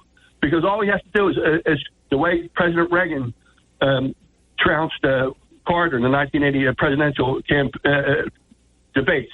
That's what President Trump has to do to this unwrapped screwball we have in the office, unwrapped mummy. Thanks for letting me call in. Thanks, John. Thanks. Appreciate it. Oh, boy. You see why I get up early on Saturday morning to do this? Because it's fun arguing with people, some of them anyway. Oh, 609-407-1450, 609-407-1450. That's our number here in the studio. And I guess we'll break early here, and then we'll take Linda and Jim and maybe you at 609-407-1450. What I want to get into this issue of this past week, we celebrated 60 years of the famous Martin Luther King I Have a Dream speech and the March on Washington, which happened August 28th, 1963. We have come a long way since that time, and things are certainly, I think, for the better. But, of course, there are those liberal columnists who say, oh, America, we have a lot more to do. And I'll tell you why this bothers me after the break. Talk with the Purpose of the show, Saturdays 9 till noon, WPG Talk Radio 95.5. I'm John DeMasi. More Talk with a Purpose. More calls after these words. Want to save money in these inflationary times? Write this number down. 855-910-1246. 855-910-1246. Text your number to that number and you'll be part of BF Mazzio's Text Message Club, where you'll receive specials and coupons that will save you money. BF Mazzio, the finest fresh fruit and produce you'll find anywhere. Gift baskets, catering for all occasions, and more. 601 New Road, Northfield. Online at bfmazzio.com. The market is up. The market is down. I know from day to day, there's a fair amount of volatility. You worry, I worry. We all worry, but not so much when you have a sound financial plan that doesn't depend completely on the market. Hi, I'm Joe Yakovich with this Money Minute. You'll find some real insights in my new book, The Heart of Your Money, Inspiration for Financial Wellness. In this book, I explain in detail how I approach financial planning, retirement, insurance, and many other topics. For a free copy of my book, The Heart of Your Money, simply contact my office at 856-751-1771. That's 856-751-1771. Or you can email me at jyakovich@brokersifs.com. I'm Joe Yakovich with this Money Minute, and thanks for listening. Your WPG Atlantic City Electric AccuWeather forecast for South Jersey. For this afternoon, mostly sunny. Yeah, beautiful start to the holiday weekend. High 82. Partly cloudy tonight, low 61. Abundant sunshine tomorrow, warmer. The start of an extended period of heat and humidity with a high 93. Labor Day Monday, mostly sunny, hot and humid. Stay hydrated when outside in the heat. High 98. I'm AccuWeather's Ruth O'Brien on WPG Talk Radio 95.5. I am going to tell you a way you can listen to any of our shows at any time. It is called the radio version of On Demand. You Google John DeMasi podcasts, and all of them come up. Isn't that amazing? You can listen to any of our shows anytime. Check it out, John DeMasi podcasts, and they all come up. It's real simple. If I can do it, I mean, you can do it as well. Talk with a Purpose is the show, Saturdays 9 till noon, WPG, Talk Radio 95.5. Let's talk to Linda in Absecon. Linda, good morning. What happened to your car? Well, it's called Philadelphia. Somebody hit it while it was parked, and it was really a lot of damage, like 7,000 worth. Whoa. Boy, so sorry, John. That's all right. It's only a car. Back again? It's only a car. You know, that's what yeah, we're talking about things. Things Yes. can be replaced. That's right. People can't. That's right. That's what I used to say. Now what do I say? Because I have a republic. I'm living in a country that can't replace much these days, and a country that can't even give us justice. So yeah, that's true. Yeah, that's true. We're in bad shape. But just let me remind us of the good old days under President Trump. Yeah. Yeah, remember low inflation? Yes. Low interest rates? Yes. Low gas prices? Yes. Low unemployment? Wait a minute. If William's still listening, is he listening to all this? Is he writing this all down? I hope so. Take notes, William. Jeez. Low unemployment. Low amount of crisis at the border. Really did a great job on that with the resistance that was put up against him. How about a prepared military? Yes. What a novel idea. Yeah. How about that? Yeah, because it wasn't concerned with being woke. So they could be soldiers. Yeah. And how about energy independence? Oh, right? boy, that's a biggie. That's biggie. Huge. And no soldiers left behind in Afghanistan. And I wish you were on the call with me with William, because I started to get rattled because he started saying stupid stuff. I was waiting for you to get rattled. And I just really, geez, I mean, it was like one after the other. Then, nice. Geez, yeah. he got to me at the end. So, oh well. And that was President Trump's presidency, which was a beautiful presidency. It sure was. Was an amazing president. And but I was waiting when your caller started saying about 91 things like that. Like we do all the, I forget how he used that word 91. Like there were 91 things that he didn't do, or that. It was 91 something, and I was waiting for him to complain about the first, because it sounded like he had 91 complaints or something, and I guess we're supposed to know them all. Yeah. I would just like to know the first one. Yeah. Well, he's a Democrat. Is that all? That's all we need to know. But you know, with Democrats, they he's disgusting. I don't like his tweets. I don't like this, and you know how awful he is. You've heard about it. No, tell I don't know how awful he is. I need for them to really tell me. Yeah, you know, he only cares about himself. No, he doesn't care about himself. He cares about the country. Why would he run for president? He didn't need it. He certainly didn't need it, did he? I mean, really, with all that he had going on and still has going on, does he need that? So. No, yeah. But this is really terrible what we're facing. Yeah. And I mean, we're actually facing a nuclear war. I mean, I can't even believe my words can utter that. Yeah. To say that nuclear war. Yeah. And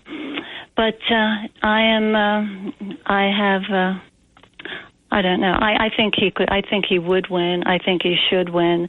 But right now I feel if he did win, they'd never let him see the seat. Oh boy, yeah. They'd never let him see the seat. And do I think DeSantis is good? I always did think DeSantis was good. Still think he's good. I think he's getting beat up too far. Now he's being called a rhino in certain places. Of course he needs backers. I mean, Trump could afford to run a primary. He basically paid for his primary. Yeah. By himself. But when it came to the presidential election, that's when you need your party. That's right. I mean, not many people can go in and run a real great primary. But you had, and DeSantis, of course he needs donors. I mean, it doesn't make him a bad person, and it makes him needing donors. Yeah. And as far as being a rhino, no. And I can almost feel DeSantis really not liking to push back at Trump. And Trump, I noticed even with Trump, President Trump, what he'll do is he'll say when he was criticizing DeSantis about the COVID issue that he had down in Florida for about a minute, and but Trump doesn't come out and attack him personally. He says, "Oh yeah, you know the New York mayor, the former New York mayor, you know he cites that DeSantis, you know the situation was like this in Florida and at the time." So he usually when he's going to go after DeSantis, he usually credits someone else with saying these things. Yeah. I get what you mean. Yeah. And I do think, I mean, here it bears repeating. I mean, he was a founder of the Freedom Caucus, and that was huge. That is huge. It still is huge. I mean, these people did some things, and there were only few, and these were good Republicans in the Freedom Caucus. And plus, yeah, I trust him. And I think he did he was great. He was great in Florida. Even President Trump, even when these little stir-ups were starting to start between, it's a primary. It was going to happen anyway. Trump would even, just before it, I can remember saying, he would talk about what a good governor DeSantis was. Why? Because he was. He is. He is. Yes, he is. Yes. Not only that, you know, if ever we see in Nuremberg, and I you know, it's the state of Florida, and their physician down there, and of course, obviously, I would presume DeSantis, that if ever we see a Nuremberg trial for what was done to this country with COVID and the injuries. Yes. And now, if they can resurrect it somehow before an election, we might be seeing it again. But if ever it is, it'll be because the great state of Florida is going after it. They're starting to do an investigation for that. So we'll see. We'll see. Linda, thanks a lot for the call. Appreciate it. Jim in Eagleswood. Jim, good morning. Hello, John. Thanks for taking my call. Thanks for calling, Jim. Let me tell you a few things about this guy Donald Trump. I'm gonna let you know. Well, first of all, everybody knows exactly. This is what I'm thinking about. That what he says. That's my impression of William. He's one of those people who never says anything. He talks on, and what that's called is a tautologist. He can't even string a sentence together, but he knows all about Donald J. Trump. Yeah. Good thing his first initial is W, because he's taken over for Willie. That's the only thing I know. And to get on the radio with absolutely nothing to say and then continue to go on with, I gotta, and you gotta. It was almost it was almost pathetic to listen to this man speak. Yeah.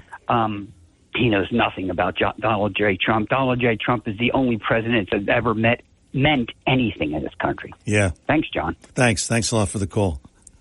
That's telling it like it is. 609-407-1450, rare moment in the show where we got some open lines. So if you want to jump in right away, 609-407-1450. I wanted to get to this, and this disturbs me because it's the way that the liberals and the woke people present the spin on where America is today. And I'm talking about the Martin Luther King 60th anniversary celebration. I thought, and I witnessed the speech when I was a child, and I saw it. And I thought it was one of the best speeches ever, right up there with Abraham Lincoln and John F. Kennedy. This week, we were treated to several columns about that, and one of them really got to me. According to this one column, it goes something like this. While much progress has been made in realizing King's dream, America still has a way to go to live up to the self-evident ideals etched in the Declaration of Independence that all men are created equal. And then the column goes on to blame those American ideals on the Jacksonville shooting. You remember that shooting last week in Jacksonville?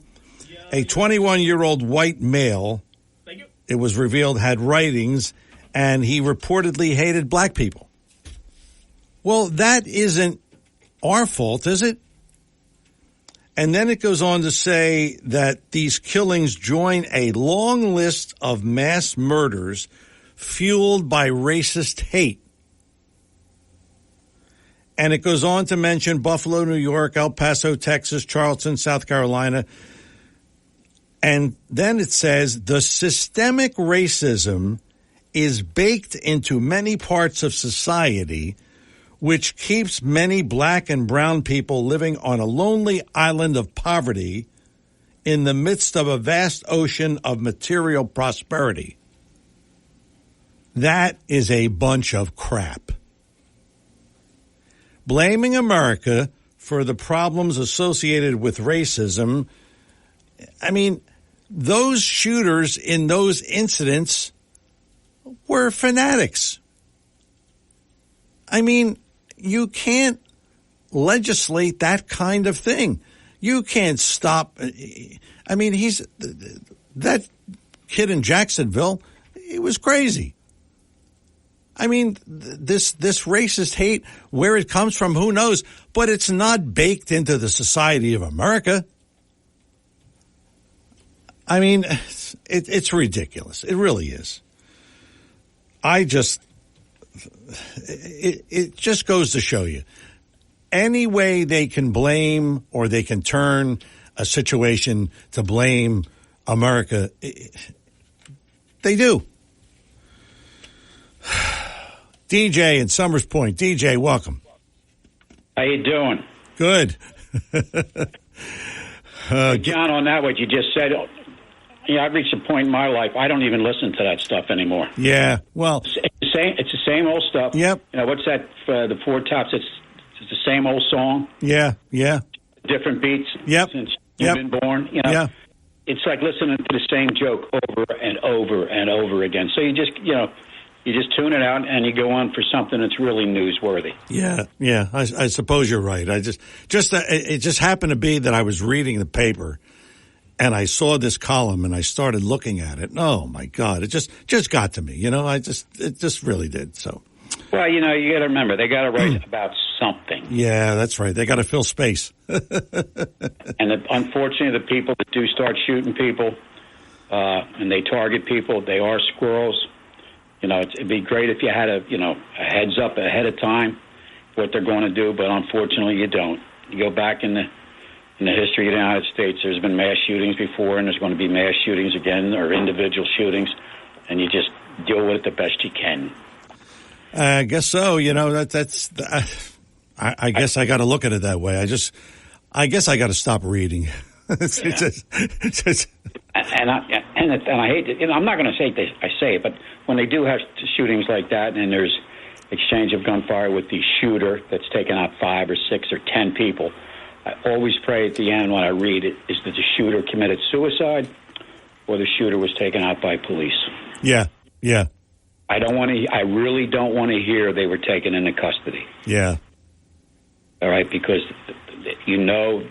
they will never be put to death, and they're going to be put on the public dime, even though they're going to be incarcerated for a long, long time. Yeah. Right? You got people that are being executed now got the death penalty verdicts, and it's 25, 30. There was one in the southern states. He's working on 35 or 36 years on death row. Jeez. Yeah, you just got to. Yeah. Let's spend another $1 million on an inmate on death row. You know what's scary about that New York situation? They want to send him to beautiful South Jersey in AFAC. Yeah. And I assume that the writer that wrote the piece 2 days ago knew what they were writing about. During that time period, the previous day, at least 7,000 people crossed the border. Wow. Now multiply that. Yeah. Oh yeah. It's a number that's you can't calculate. Yeah. And they ship them off to New York, L.A., Cleveland, Detroit, but wherever they send them to. I got a great destination they should ship them to. Texas has got the Galveston. That's a port. That's a Gulf port, right? Yes. Get some ships, change the laws, right? Put them on a boat and send them to beautiful downtown Cancun. Yeah, that's right. Come on, you're going on a cruise. Hey, and give them unlimited buffet. Yeah. No, what's wrong with that? Hey, listen. Because the law is not working and the law is not enforced. It's right. Illegal to come. This is basic 101. This is smart, law for dumb people. It's a crime to come into this country illegally. Yes, it is. Look the other way. Yeah. We have seen it ever since Mr. Biden. Yeah. That's office. Right. That's right. Right. And guess what, boys and girls? They're not paying their way. You're paying their way. There you go. And always remember that. Yeah. But you got to remember Democrats, right? A lot of them, unfortunately, they are on the public dime. That's all they know. That's right. They might have, some part-time employment, but they get their benefits, and they're not going to bite the hand that feeds them. It's not going to happen. Right. And a lot of them have been indoctrinated since they've been born, right? Yeah. To vote Democratic. Yeah, that's right. That's the way it is. That's right. It was in my family. My mother was a Democrat. My father was English, Welsh, and leaned Republican. All right? And they would go at it. All right? And my father, I'll never forget the line, and this goes back over 50 years. Well, my dear, the Democrats could run Mickey Mouse, and you would vote for him. I remember like it was yesterday. Yeah, I used that a few times. Well, you stole it from me, John. Yeah, I did. Yeah, okay. Thanks a lot, DJ, for the call. Democrats. I remember that. I said they could run Mickey Mouse against Donald Trump, and they would have voted for him in 2020. Oh, Talk with a Purpose is the show. Saturdays, 9 till noon, WPG Talk Radio 95.5. 609-407-1450 is the number. We'll have final thoughts in hour number 2 after these words. Joe Yankovic is registered with and securities and investment advisory services are offered through Brokers International Financial Services, LLC, member SIPC. Brokers International Financial Services, LLC is not an affiliated company. When it comes to you and your family's financial wellness, there are so many things to talk about. We could go on forever. To help guide you along the way, Joe Yankovic has written a book called The Heart of Your Money, Inspiration for Financial Wellness. In the book, Joe talks about longevity, inflation, retirement surprises, and many other topics. For your free copy of The Heart of Your Money, call the office of Joe Yakovich at JML Financial at 856-751-1771 or email Joe at jyakovich@brokersifs.com. For over 37 years, Joe Yakovich has been helping families throughout the area navigate the difficulties of a sound financial plan. You'll find Joe's approach to be different and not just the cookie-cutter methods that are prevalent in today's world. The path to your financial wellness and or retirement starts with a call to Joe Yakovich at JML Financial Group. 856-751-1771. 856-751-1771. Or email Joe at jyakovich@brokersifs.com. Back here on Talk with a Purpose, again, 609-407-1450. Again, some open lines. You'll get right in, especially starting hour number 3, you'll get right in. So if you want to do that, 609-407-1450. I should have really mentioned this story before DJ came on because he could comment, but maybe he'll call back. So let's set up this picture here. You're an 84-year-old man. You live by yourself, and you have a gun. Okay? And a young black male is knocking on your door. What do? This happened in Missouri. A homeowner shot a black teenager after the teenager mistakenly went to the man's house. He was at the wrong house. He was the young man was picking up his brothers, and he was at the wrong house. The wrong house happened to be the house of Andrew Lester, who is 84. This is in Missouri. So a judge charged Lester, the 84-year-old man, with first-degree assault and armed criminal action. This, of course, has renewed discussions about gun policy and race relations in America. Of course, if the victim was white, we wouldn't have heard about it. But apparently, the victim rang the bell, the young black male, to pick up his brothers. It was the wrong house. And the 84-year-old man feared for his life. And he said to the young man, "Don't ever come here again." And he shot him.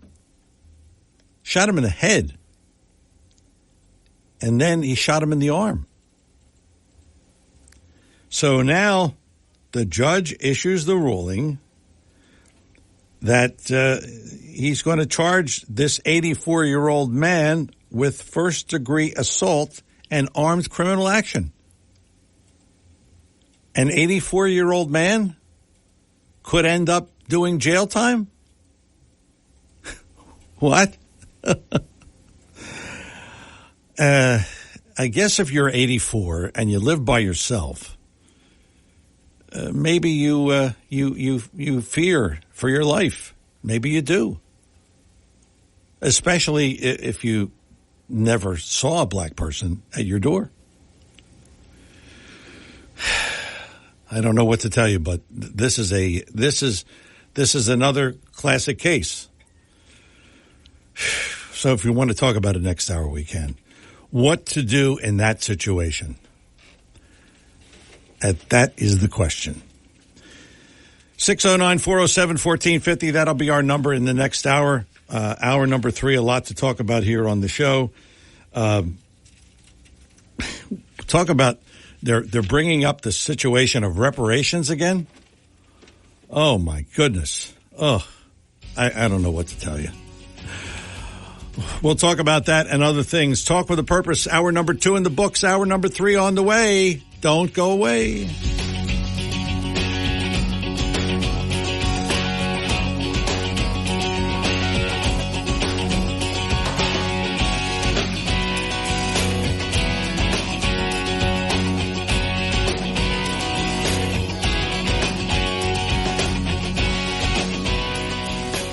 95.5 FM and 1450 AM WPGG Atlantic City, WENJ HD3 Millville, a Town Square media station. WPG Talk Radio 95.5 presents Talk with a Purpose. Join the conversation by calling 609-407-1450. Now, the host of Talk with a Purpose, John DeMasi. Our number 3, Talk with a Purpose, every Saturday, 9 till noon, WPG, Talk Radio 95.5. Sounds like I'm singing, doesn't it?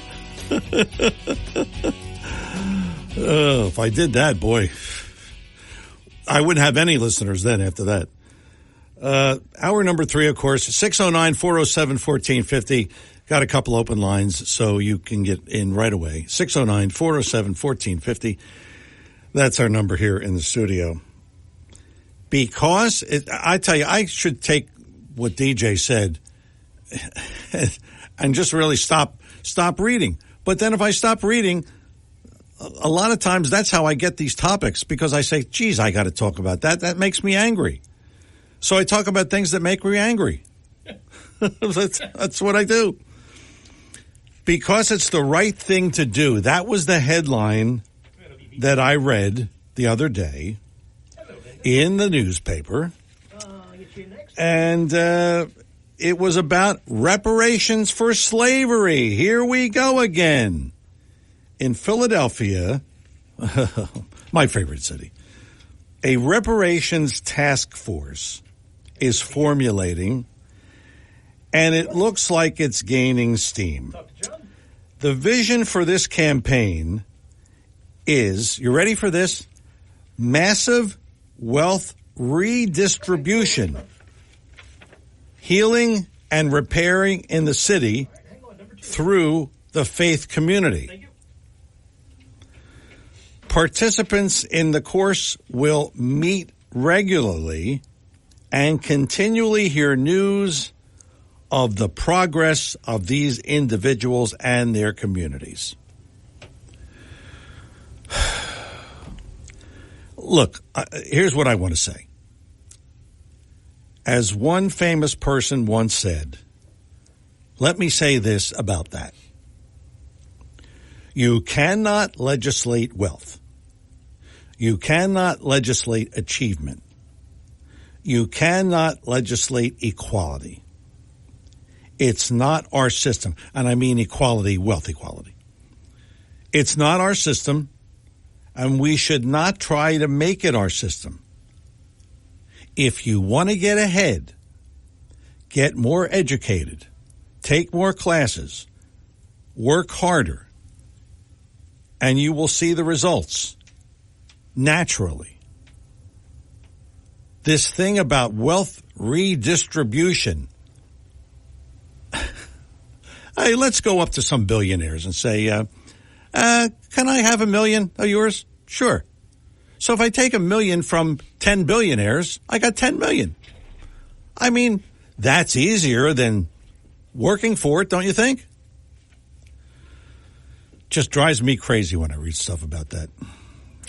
Linda and Absek, and Linda's back. Welcome. Hey, hi, John. Thanks for letting me call back. So, John. Yes. I think your mayor is a rock star. I think he's a young DeSantis. He has to go further up in politics. What's his last name? Who? And mayor. Oh, Vince Serra. Vince Serra. Yeah. How about Orsted? Yeah. Did you? Yeah, 26. They've put the plans on warm, I guess, for the 26th. Probably are on cold, actually. Yeah. And but that was huge. Did you hear that? Yeah, I did hear that. You know, and it's funny you mentioned that, Linda.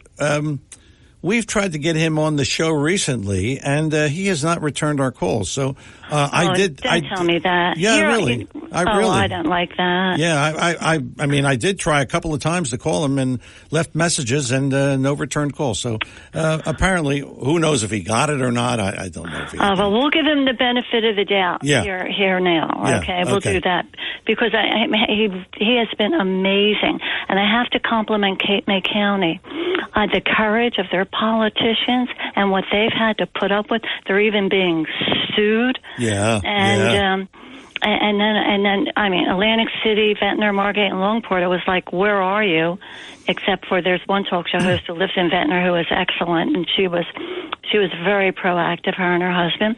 And, but Brigantine. Yeah. I mean, when he spoke, I listened. Yes. I mean, plus, I mean, he knew what he was talking about. He was very, very smart. Yeah. And, you got a good guy over there. Except, I don't know. I mean, Vince, you can't ignore Jonathan Massey. We love Jonathan Massey. What's that all about? A lot of people do, Linda, unfortunately. So this was a real kick in the teeth to the World Economic Forum. I guess Klaus won't be able to rush in his plans for us, because he said, you won't own property. It'll be great. Yeah. So we peons are supposed to be very happy not owning properties. And plus, everything's going to be electric vehicles. I don't think so. I think they've been found out, and fossil fuels are going to reign in natural gas. We'll see, though. I heard yesterday there's this farm. I think it might be in Europe, a turbine farm over in Europe. I don't think they're in the water, so I'll just say they're unearthing the farm, the turbine farm. And you know why? They're going after coal. They need heat in Europe. They need fossil fuels in Europe. And there hasn't been, maybe it was not this year, but the year before. There's no one investing in putting in turbines in Europe. Europe is over the turbine. Yeah. But no, America, Murphy, and New Jersey just gave Orsted $1 billion through our do you believe that? You believe BPU. that? You believe that? I mean, taxpayer used to be smart. Taxpayers used to be very, very smart. I can remember when Truman, I read something where Truman said he was going through the states for something or another, and somebody wanted a large expenditure. He says the taxpayers will never go for that. But now what are the taxpayers? I used to call them jerks, but that's not very nice. No. But Linda, silly and stupid. Interesting. This morning, I was driving in, and I looked up at the those wind turbines in Atlantic City. Those 4 or 5. I do. Yeah. And they were not moving. And I thought to myself, that's what Seth Grossman says.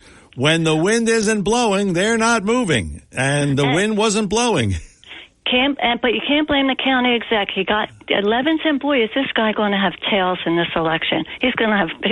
He always has good coattails. He's a good man. But Levinson got the things for nothing. Mm-hmm. And so That's right. I'll use the word lost lead. My husband will tell me that I probably shouldn't, but I'm comfortable. They were a lost lead, and so he got them for nothing. And now it's not that way, but so I'm sure it's very convenient, and whatever is being offered to the county right now, it's probably at a good price. But no, I understand why Denny did it. Yeah. I don't understand why anybody would do it anymore. No, I don't either. Well, apparently we're not going to do it for a while anyway. Thanks a lot, Linda, for the call. Thanks for the second call. Phil in Little Egg Harbor. Phil, good morning. Good morning. I was wondering if it was allowed to speak about a different subject. Yeah, sure. Like, could we impeach the vice president? It would be. I think I'm serious. It's funny, but yeah, you're serious. I know, and I agree with you. She's. She's not competent at all. She's 9 cents short of a dime, as one of my teachers used to say. Well, somebody said when they revealed that they found dope in the hallway there. One report was that it was outside the vice president's door. Jeez. And that might be the reason why she laughs when you ask her a question. Yeah. Yeah, she does laugh a lot. You notice that? Yeah. It's a substitute for intelligence. Yes. Yeah. And if she can't do her job, and she was asked to go to the border one time, and she refused to go, how does the vice president of the United States refuse the president's order? Isn't that the first job that they have to do? That's right. That is absolutely right. Isn't that an impeachment? You are to serve at the president's discretion. So the president says go, you don't go. Yeah, you're right. You're right. Impeach. Yeah. Well, if it was Trump, impeach, sure. But Harris, no. Yeah. Oh, no, you can't. You can't impeach. Don't you? Wait a minute. Don't you know that she is African American? I think she's 1/8 or 1/6 or something. African American, Indian. You can't impeach a minority. But the thing is that we didn't vote in. Oh, not me. I didn't vote that way. But the people that voted her in didn't vote her in for anything else but her intelligence. That's right. That's right. Yeah, that's what we're impeaching, her intelligence, not her color. Well, yeah, but you wouldn't or you couldn't do it because there would be a backlash of they're impeaching the first woman vice president and a minority, and so you would get all of that. You could add all those things that you said for her against her. Yeah, you're right. You could, but she is terrible. You're right. You're right. And we better hope and pray on that note for good health for Joe Biden. Well, that's why I'm saying I think it's possible for the Republican Party to start the impeachment in the Congress, because I think some of the Democrats would say yes, too. Yeah, they probably would. They probably would. Yes. And then they not realize that once she's out, guess who becomes vice president? Who? The guy in charge of Congress right now, don't he? Wouldn't he become vice president? Yeah. Then we would have another guy voting for us in the Senate. Yeah, that's right. That's right. Yeah, I don't know what the succession rate is, but I think that's the. I don't know. I think it's the Senate. No, I think it would be Chuck Schumer. I think. Yeah, I think so, because the Senate majority is for the Democrats. The House is the Republicans. So, I know, but that's who they go for, though. The head of the House. The head of the House gets the first nod, I think. Yeah. Well, Speaker of the House. Okay, yeah. So McCarthy. You're right. McCarthy would get it. Yes. And then we would vote another Republican in ahead of the Congress. Yeah. So oh well. You think we would be able to convince a Republican Congress to do something a little brave? Yeah, well, that would be brave, but I don't think they would do it. Phil, thanks for the call. It's a thought, but don't think so. That was a curveball there. Kamala? Oh, no, you couldn't. You couldn't impeach Kamala?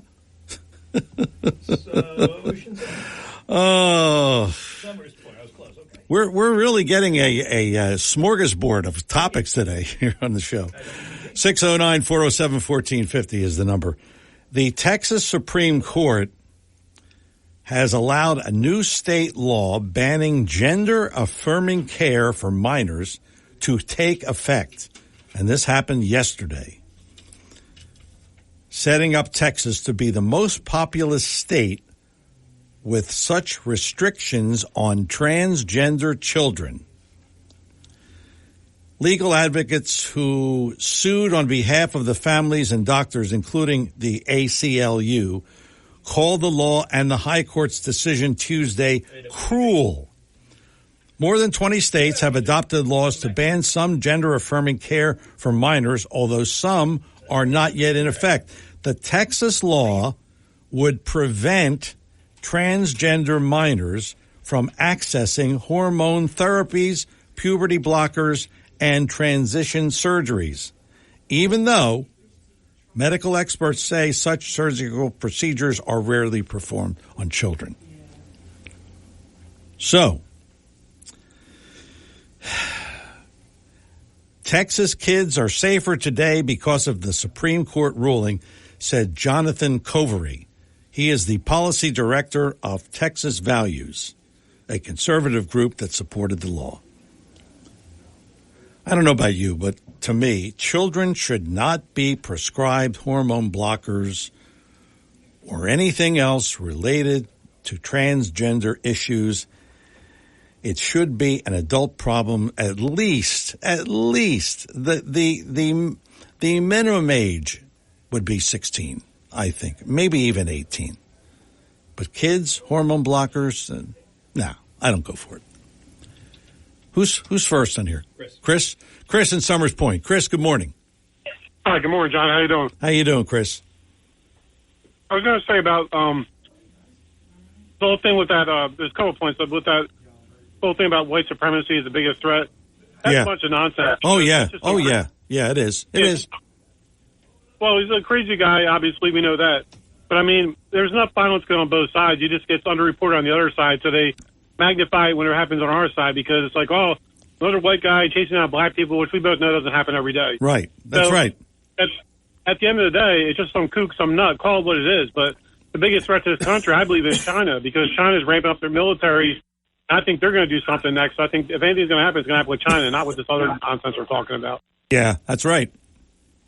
And as far as the Democrats, I think they might be shooting themselves in the foot because they have all these indictments against Trump, and you figure, okay, maybe something might stick, maybe not. But if he gets conviction, some of the states are trying to keep him off the ballot. I don't know if they can do that or not, but I think it's going to be challenged anyway in court. Yeah, but that's the thing right.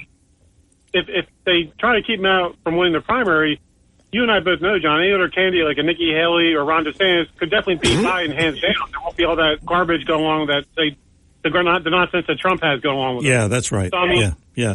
They could be shooting themselves in the foot by doing this. So that's how I look at it, you know? Yeah, that's true. And with all these trials that are scheduled, and now the one is in March, one day before Super Tuesday, that's really, and then the other one is in January. So it seems like they'll all conflict. So what are they going to do about that? This is going to be a circus with all these trials. Yeah. And it's so slanted, like with the media and with the judges and all that. These cases, they're prosecuting Trump for spitting outside the door, but yet when it comes to Biden, we're going to end in with kid gloves. I mean, so it's so slanted with what's going on there. Everybody knows that.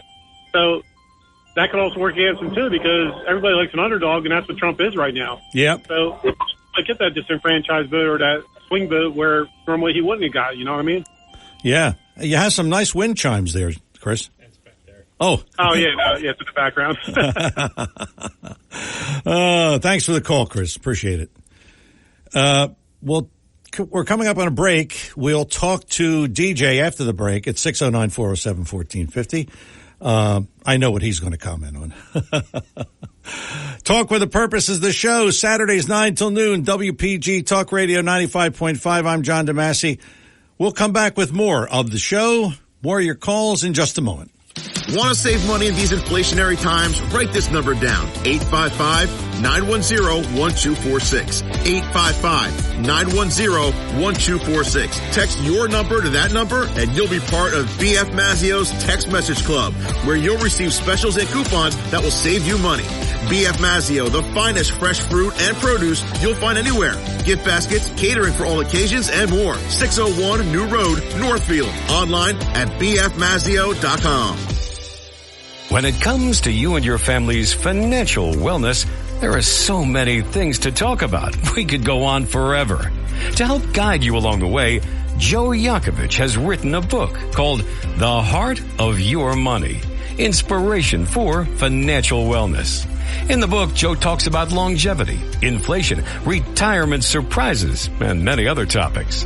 For your free copy of The Heart of Your Money, call the office of Joe Yakovich at JML Financial at 856-751-1771 or email Joe at jyakovich@brokersifs.com. For over 37 years, Joe Yakovich has been helping families throughout the area navigate the difficulties of a sound financial plan. You'll find Joe's approach to be different and not just the cookie-cutter methods that are prevalent in today's world. The path to your financial wellness and or retirement starts with a call to Joe Yakovich at JML Financial Group 856-751-1771. 856-751-1771. Or email Joe at jyakovich@brokersifs.com. Joe Yakovich is registered with, and securities and investment advisory services are offered through Brokers International Financial Services, LLC. Member SIPC. Brokers International Financial Services, LLC is not an affiliated company. And we are back here on Talk with a Purpose. If you want to email me during the week, JDADV as in Victor, number 1 at Comcast.net. JDADV1 at Comcast.net. Email me anything you like, program suggestions, comments, thoughts, whatever. We take them all on. And, of course, you can also like us on Facebook, at Talk with a Purpose. At Talk with a Purpose is our Facebook address. And that is our show, Talk with a Purpose, Saturdays 9 till noon, WPG Talk Radio 95.5. DJ, calling back in Summers Point. DJ, thank you for calling back. Hey, how you doing, John? Good, good. Thanks for calling back. Yeah, no problem. On the issue of the 84-year-old man who shot the kid, what's your comment on that? Well, I'm just going by what I've read. Missouri is a stand your ground state. If you read what experts have on each side, say, well, it's a good, strong case against the guy. Yes. And others say, well, the stand your ground laws in Missouri are tough, and they could have a good point, the old guy. Yes. This is going to be very interesting. He shot the youth through a storm door after opening a big wooden interior door. Yes. So, and he says he saw a black person there, and he was scared. Yeah. He answered the door with a handgun. Maybe he thought he was being broken into. Maybe. Most burglars don't ring the doorbell before they burglarize a place. Yeah, that's true. Yeah.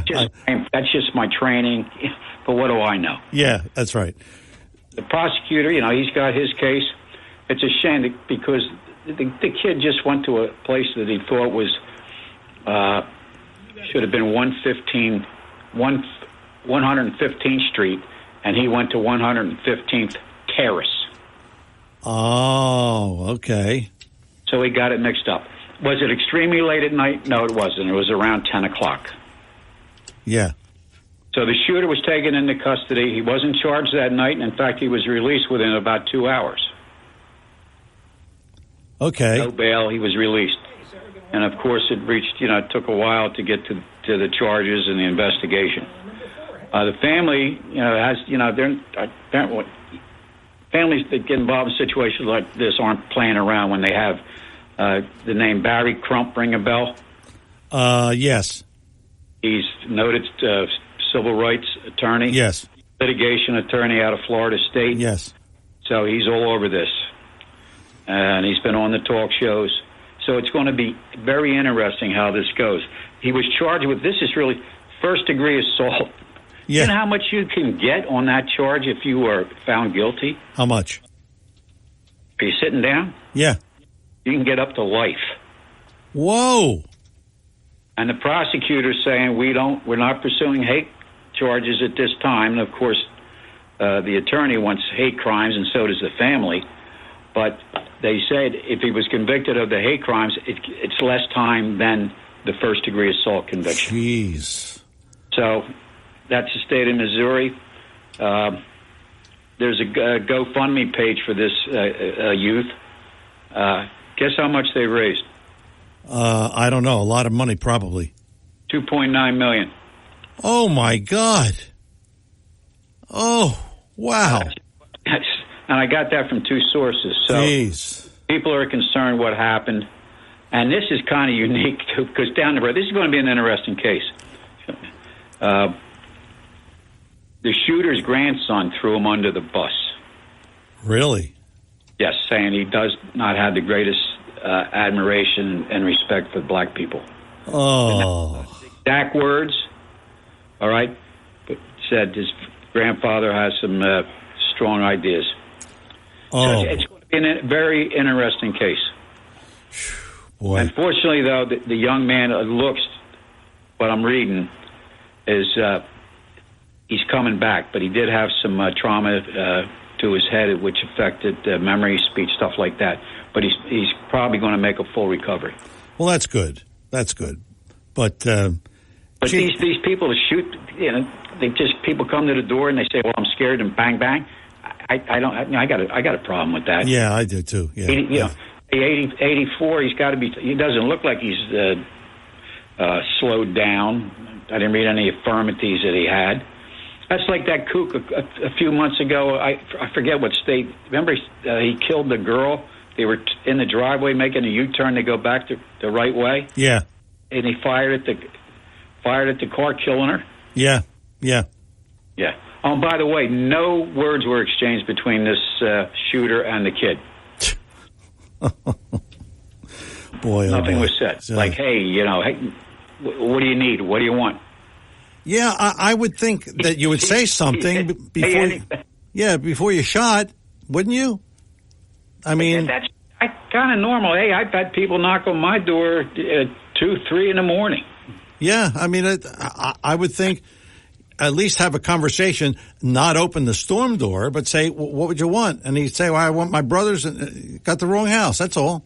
I don't know. It's according to this, he opened the door and shot through the storm door. Yeah, that's door.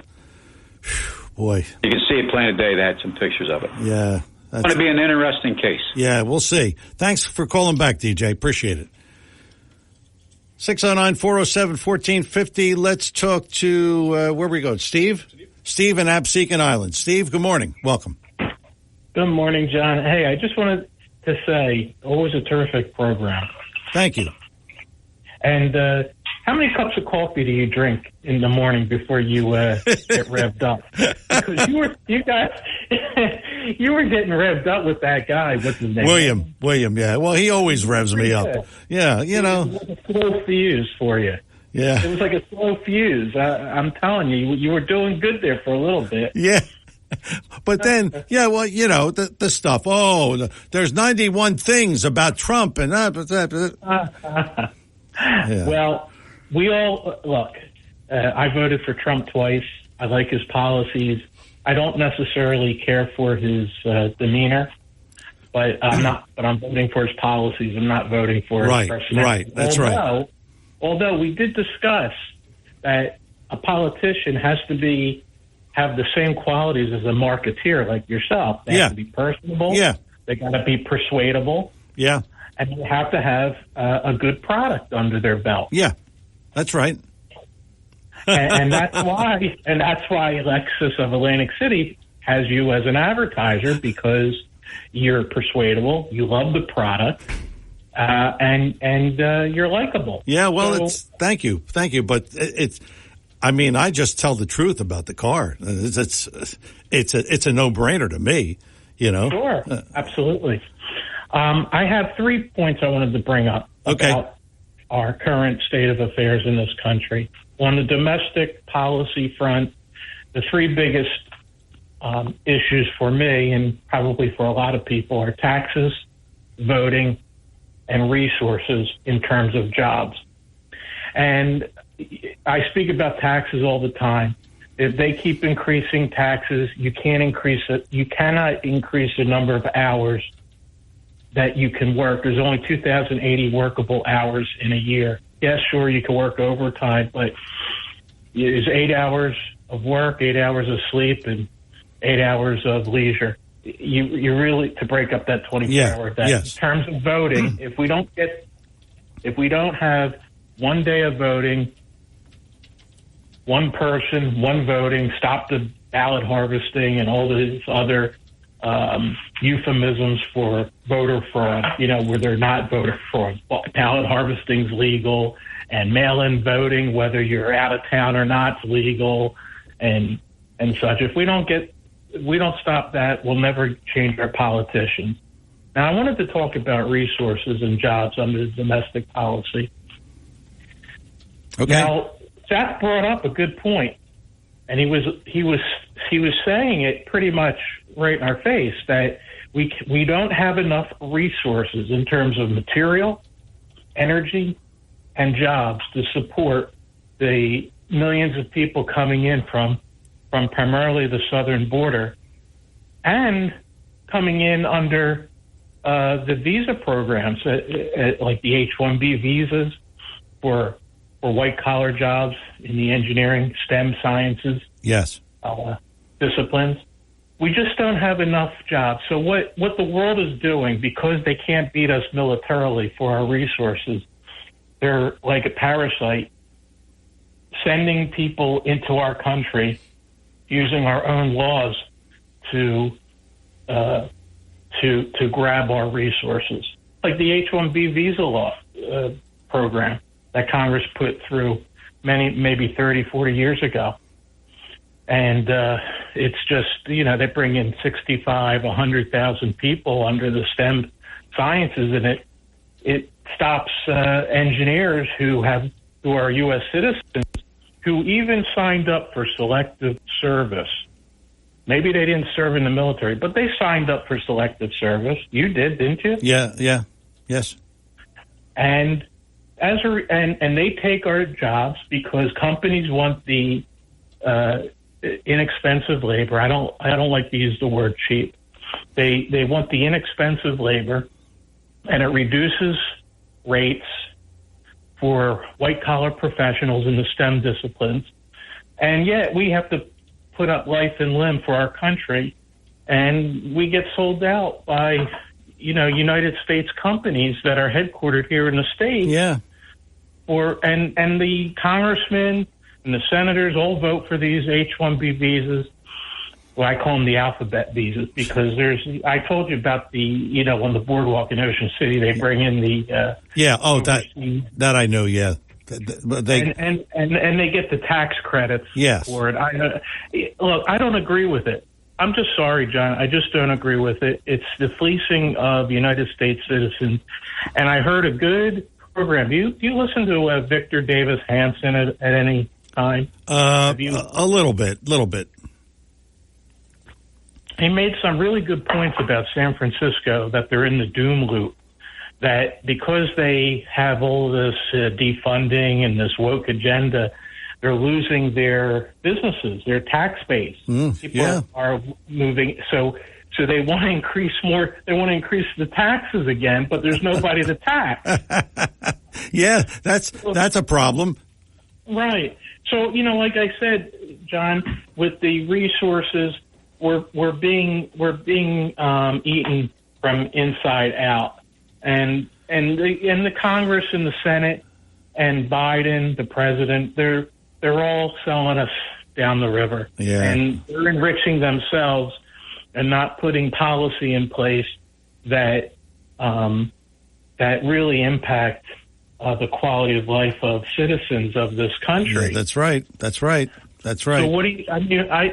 What are your thoughts on resources in terms of material, energy, and jobs? There's only so much to go around, right? Yeah, right. We got to make more, or we got to create more. That's it. And Seth was right. And Steve, thanks for the call. Appreciate it. That's it. Just produce more. We certainly have the capability and the technology.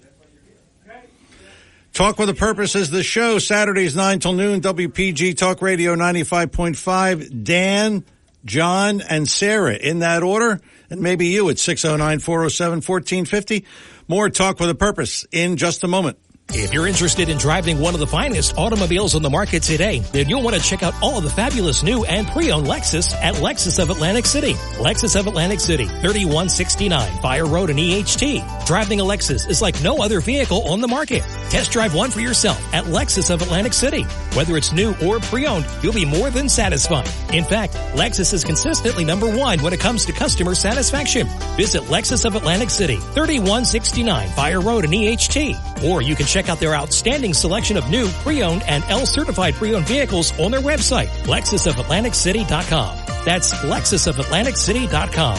Or if you want more information, call 609-641-0008. Lexus of Atlantic City, now celebrating their 26th year in the area. A dealership that you'll enjoy. No pressure, no gimmicks, no hassle, no hype. Lexus of Atlantic City, 3169 Fire Road in EHT. And remember, always online at lexusofatlanticcity.com.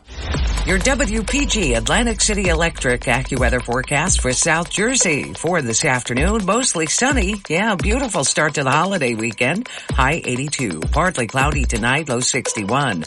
Abundant sunshine tomorrow, warmer. The start of an extended period of heat and humidity with a high 93.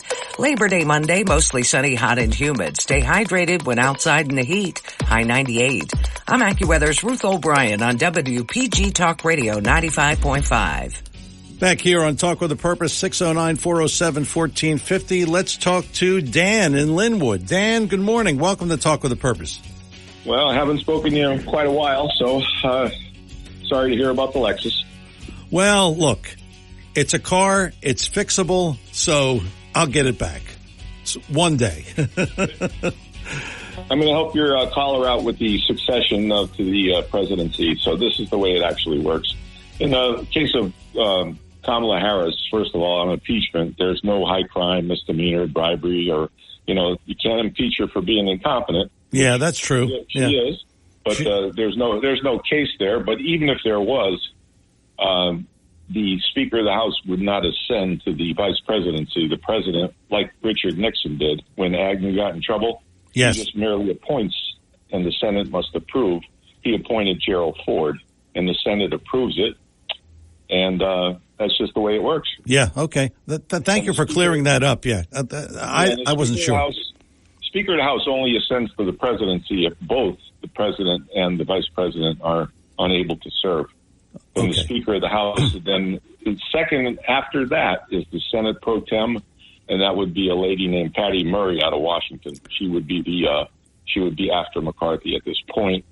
And then you go to the cabinet secretaries. Tony Blinken would then become the president if those two couldn't do it. Okay. Secretary of State and Defense. It goes all the way down the line.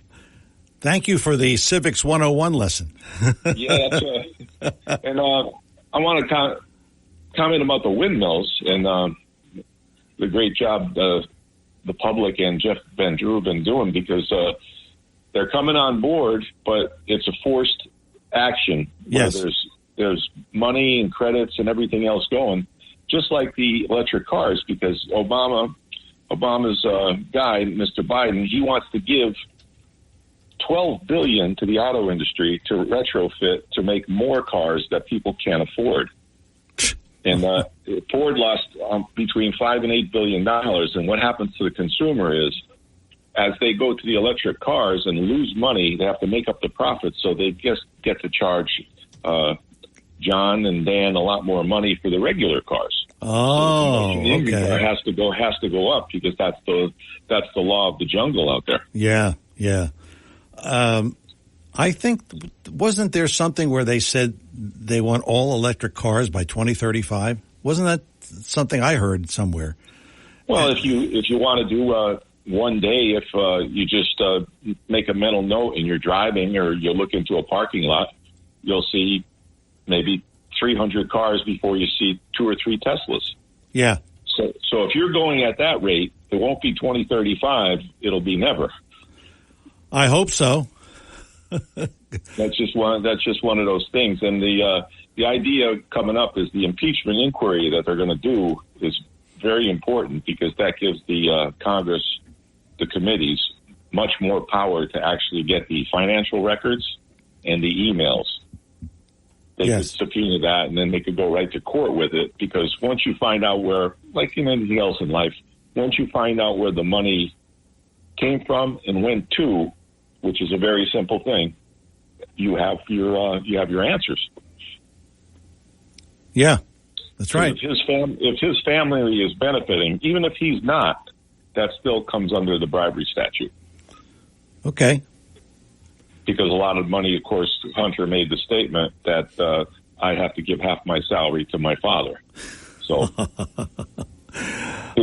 that they kind of buried themselves with their own statements. But in the real world, even if Joe Biden did get impeached, it's the same thing with Donald Trump. There's no way, and it's not 60 votes in the Senate to convict him. It's 67 votes. You need 2/3. Yes.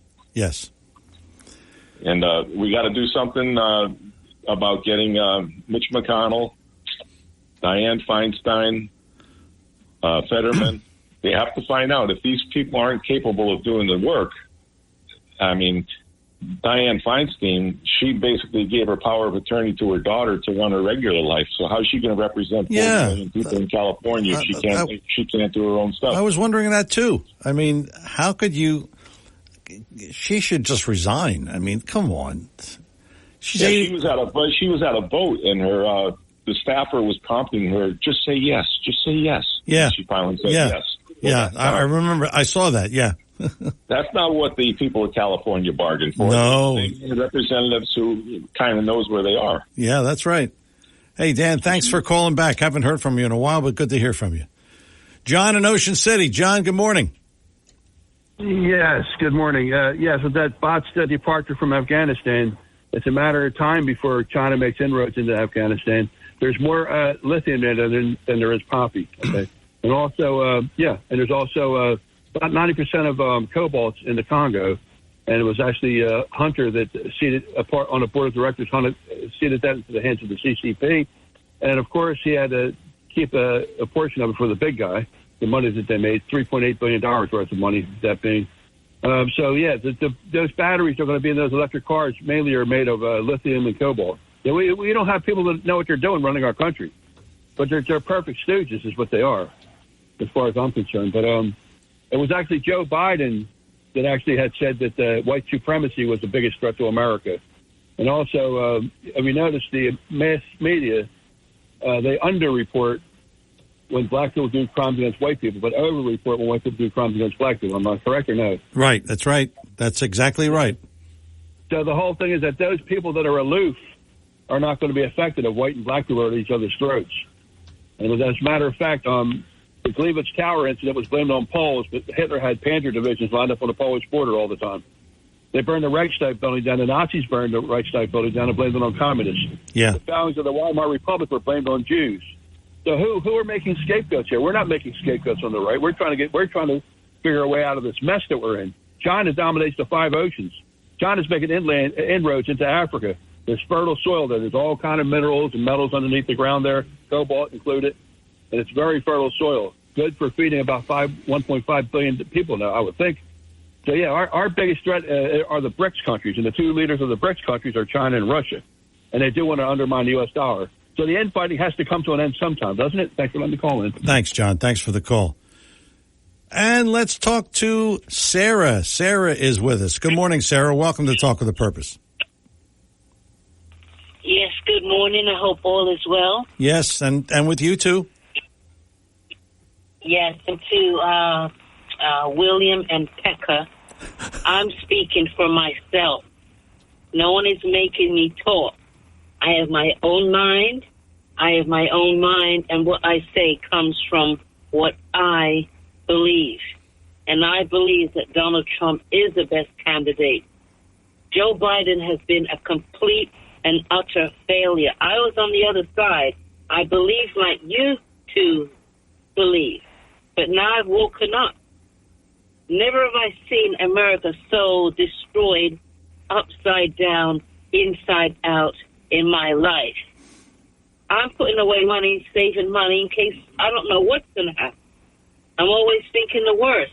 The people from overseas, other countries, is looking at us like it's a kangaroo nation. And yes, there was a insurrection or whatever you may call it, January 6th. And if Trump believes that the election was stolen, he has a right to believe that. We have people lining up for days to see Taylor Swift and to see concerts, but people cannot get up and vote. Yeah. Now all of a sudden their legs are broken, that they can't go out and vote, but they can go to concerts and they can do every other thing. Yeah. Where does this happen? When Nelson Mandela became president, people lined up for miles to vote. And that's for Kamala. What's her platform? What does she do? She just sits on her hands trying to look cute. Yeah. You heard of the other platforms where it's reading and just say no. What platform is she promoting to harmonize the country? Nothing. That I know of. I don't know her platform. Yeah. He left Afghanistan a mess. He might as well just gave the weapons away. Maybe you should tell William loud and clear that you really believe what you just said, and he blamed me for converting you, as other people have. So just make it clear. More money in my pocket with Trump. Yeah, that's right. My own words. My own words, William. My own words, Pekka. No one is making me say this. I woke up. I see the light. I see the light. There's more money in my pocket with Trump. My money's going out the window. Inflation, housing costs. Buttigieg, what is he doing? They just picked him because he's a gay male. Not the best qualified candidate, and that's what Trump did. He picked the best qualified person, not because the person's black, not because the person's Spanish, whatever it might be. You always pick the best candidate for the job. And those in office are not doing their jobs. Trump is being persecuted like you wouldn't. But if I was Trump, I don't know what I would do. I'd probably be an insane asylum. Yeah. I don't know, because I'll be looking around. What is going to say next? Yeah, that's we right. have killers on the loose. They're given bail free. Rapists and murderers, they're letting out, and he can get how many hundreds of years in prison? But we have people that have killed and murdered and get let out. This cannot be America. We have to make it great again. That's right, Sarah. And thank you for the call. We appreciate it, Sarah. Loud and clear. Sarah's her own person. You hear that, William? Oh, boy. This has been a show today. Talk about end of the summer show. Talk with a Purpose. Some final thoughts on Talk with a Purpose here on WPG Talk Radio 95.5. Final thoughts on today's show after these words. Joe Yakovich is registered with and securities and investment advisory services are offered through Brokers International Financial Services, LLC, member SIPC. Brokers International Financial Services, LLC is not an affiliated company. When it comes to you and your family's financial wellness, there are so many things to talk about. We could go on forever. To help guide you along the way, Joe Yakovich has written a book called The Heart of Your Money, Inspiration for Financial Wellness. In the book, Joe talks about longevity, inflation, retirement surprises, and many other topics. For your free copy of The Heart of Your Money, call the office of Joe Yakovich at JML Financial at 856-751-1771 or email Joe at jyakovich@brokersifs.com. For over 37 years, Joe Yakovich has been helping families throughout the area navigate the difficulties of a sound financial plan. You'll find Joe's approach to be different and not just the cookie-cutter methods that are prevalent in today's world. The path to your financial wellness and or retirement starts with a call to Joe Yakovich at JML Financial Group. 856-751-1771. 856-751-1771. Or email Joe at jyakovich@brokersifs.com. We are back here on Talk with a Purpose, 609-407-1450. We may take one or two more calls before we leave you this morning here on Talk with a Purpose, 609-407-1450. There was kind of a theme to some of the things that I read this week. And I'm amazed at the number of columns that I read. And it's about you see, when people who are kind of like casual about things that we talk about here, and all of us are more than casual, the disastrous way the media covers this upcoming election, and for that matter, the way they cover everything. Gone are the days of Walter Cronkite. We know that. And he was, well, Mr. Believable. And when he said it, he meant it, and you knew it was right. But I am just tired of hearing how, and they're getting ready See, the left and the media on that side is getting us ready in case Trump runs. Because here's what I read this week. Donald Trump will destroy this country with his authoritarian ways if he's elected again. These are the same columnists who say Joe Biden is doing a good job. What country are they living in? It's like when you watch something and you see something and you don't see it, somebody sees it. Were you watching the same program I was? Sure. You're next. Hang on. Thank you. For those who are on the fence, like I always say, the dopes who voted for Biden. Sure, Rich. Number 2. Another 4 years of a Biden or Democratic administration will prove disastrous. Mark my words. I just can't take it. Maybe I'll stop reading. I don't know. That's a solution? Who knows? Ginny and Absecon. Ginny, good morning. Thank you. Hey, it's disastrous already. Yeah, it is. We shouldn't have to get wet to know it's raining. I haven't heard too much about, or maybe I'm looking in the wrong place, about the dinner that Donald Trump held for the Gold Star families. I heard he spent 4 or 5 hours with them, his kids, his family, his extended family, and they really, really reached out to the Gold Star families. Why isn't Biden doing it? He's a gazillionaire now. Why isn't he doing it? Yeah, I haven't heard that. And, well, of course you wouldn't hear anything good like that about Trump. Why would the media say something good about Trump? Yes, I heard he hosted them at Bedminster. Well, I'm sure he did, and that's fabulous. But you're right. The president of the United States should do something. But, of course, we would never criticize the president for not doing something. He's Joe Biden, and he's doing a good job. Well, the Trumps have always been very generous. You just didn't hear about it. Yeah, of course. Okay. Thank you, John. Thanks for the call, Ginny. Rich Barely on the line. Rich, good morning. Hey, John. Good morning. I'm just checking in right before the end. I'll be quick. Happy Labor Day weekend to you. You and, too, your Rich. audience.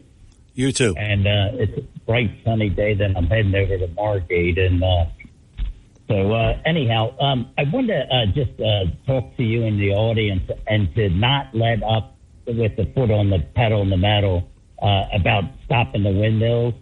And I don't want to sound like a broken record. We got some good news, a major setback this week with Ørsted. Yes. But they're not the only one. So, I'm not going to reiterate, all the reasons why it should not occur, but we need to continue to call right to the senators of the state and the federal government. Our Jeff Van Drew has done a spectacular job. Yes, he has. Fighting against it. I've helped them signs all over the place. But we're in the fight of our lives. We just won a battle because they said it. Ørsted, one of the main developers of the offshore wind turbines, pushed their time frame back to 2026. Because of various reasons that they said, one of them being financial. They want to steal more money from us through the tax credits of the federal government.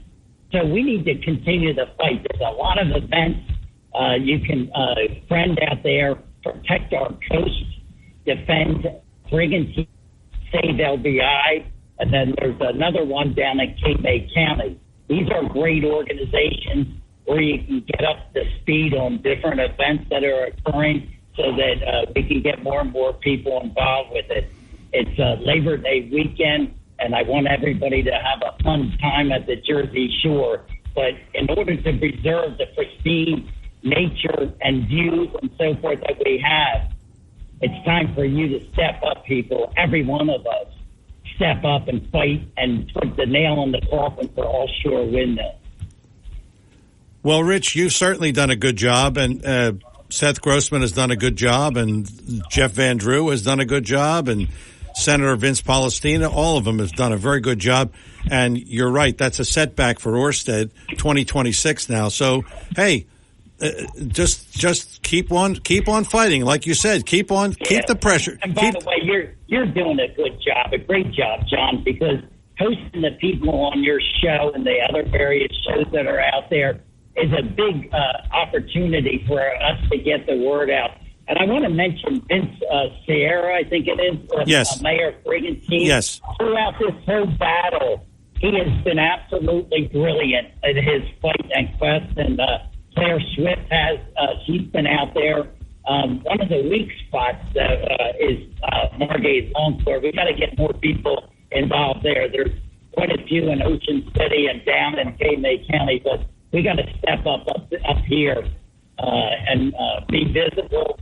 But once again, you got to keep the pressure on letters, email to the senators of the state and the assembly people and Murphy, and tell him we do not want these now or never in our ocean to ruin it. And that's at the end of the day, it's going to substantially increase the rate that the amount for the rate. All right, Rich, we got to run. We are out of time. Thanks for the call, Rich. Yeah, keep the pressure, and that's a good way to end the show. Talk with a Purpose, Saturdays 9 till noon, WPG Talk Radio 95.5. Thanks to Chris Coleman, our program director and producer, and thanks to you, our audience, because like I always say, without you, there's no show. I'm John DeMasi. Have a great Labor Day weekend. Talk to you next Saturday, 9 a.m., WPG Talk Radio 95.5. You take care.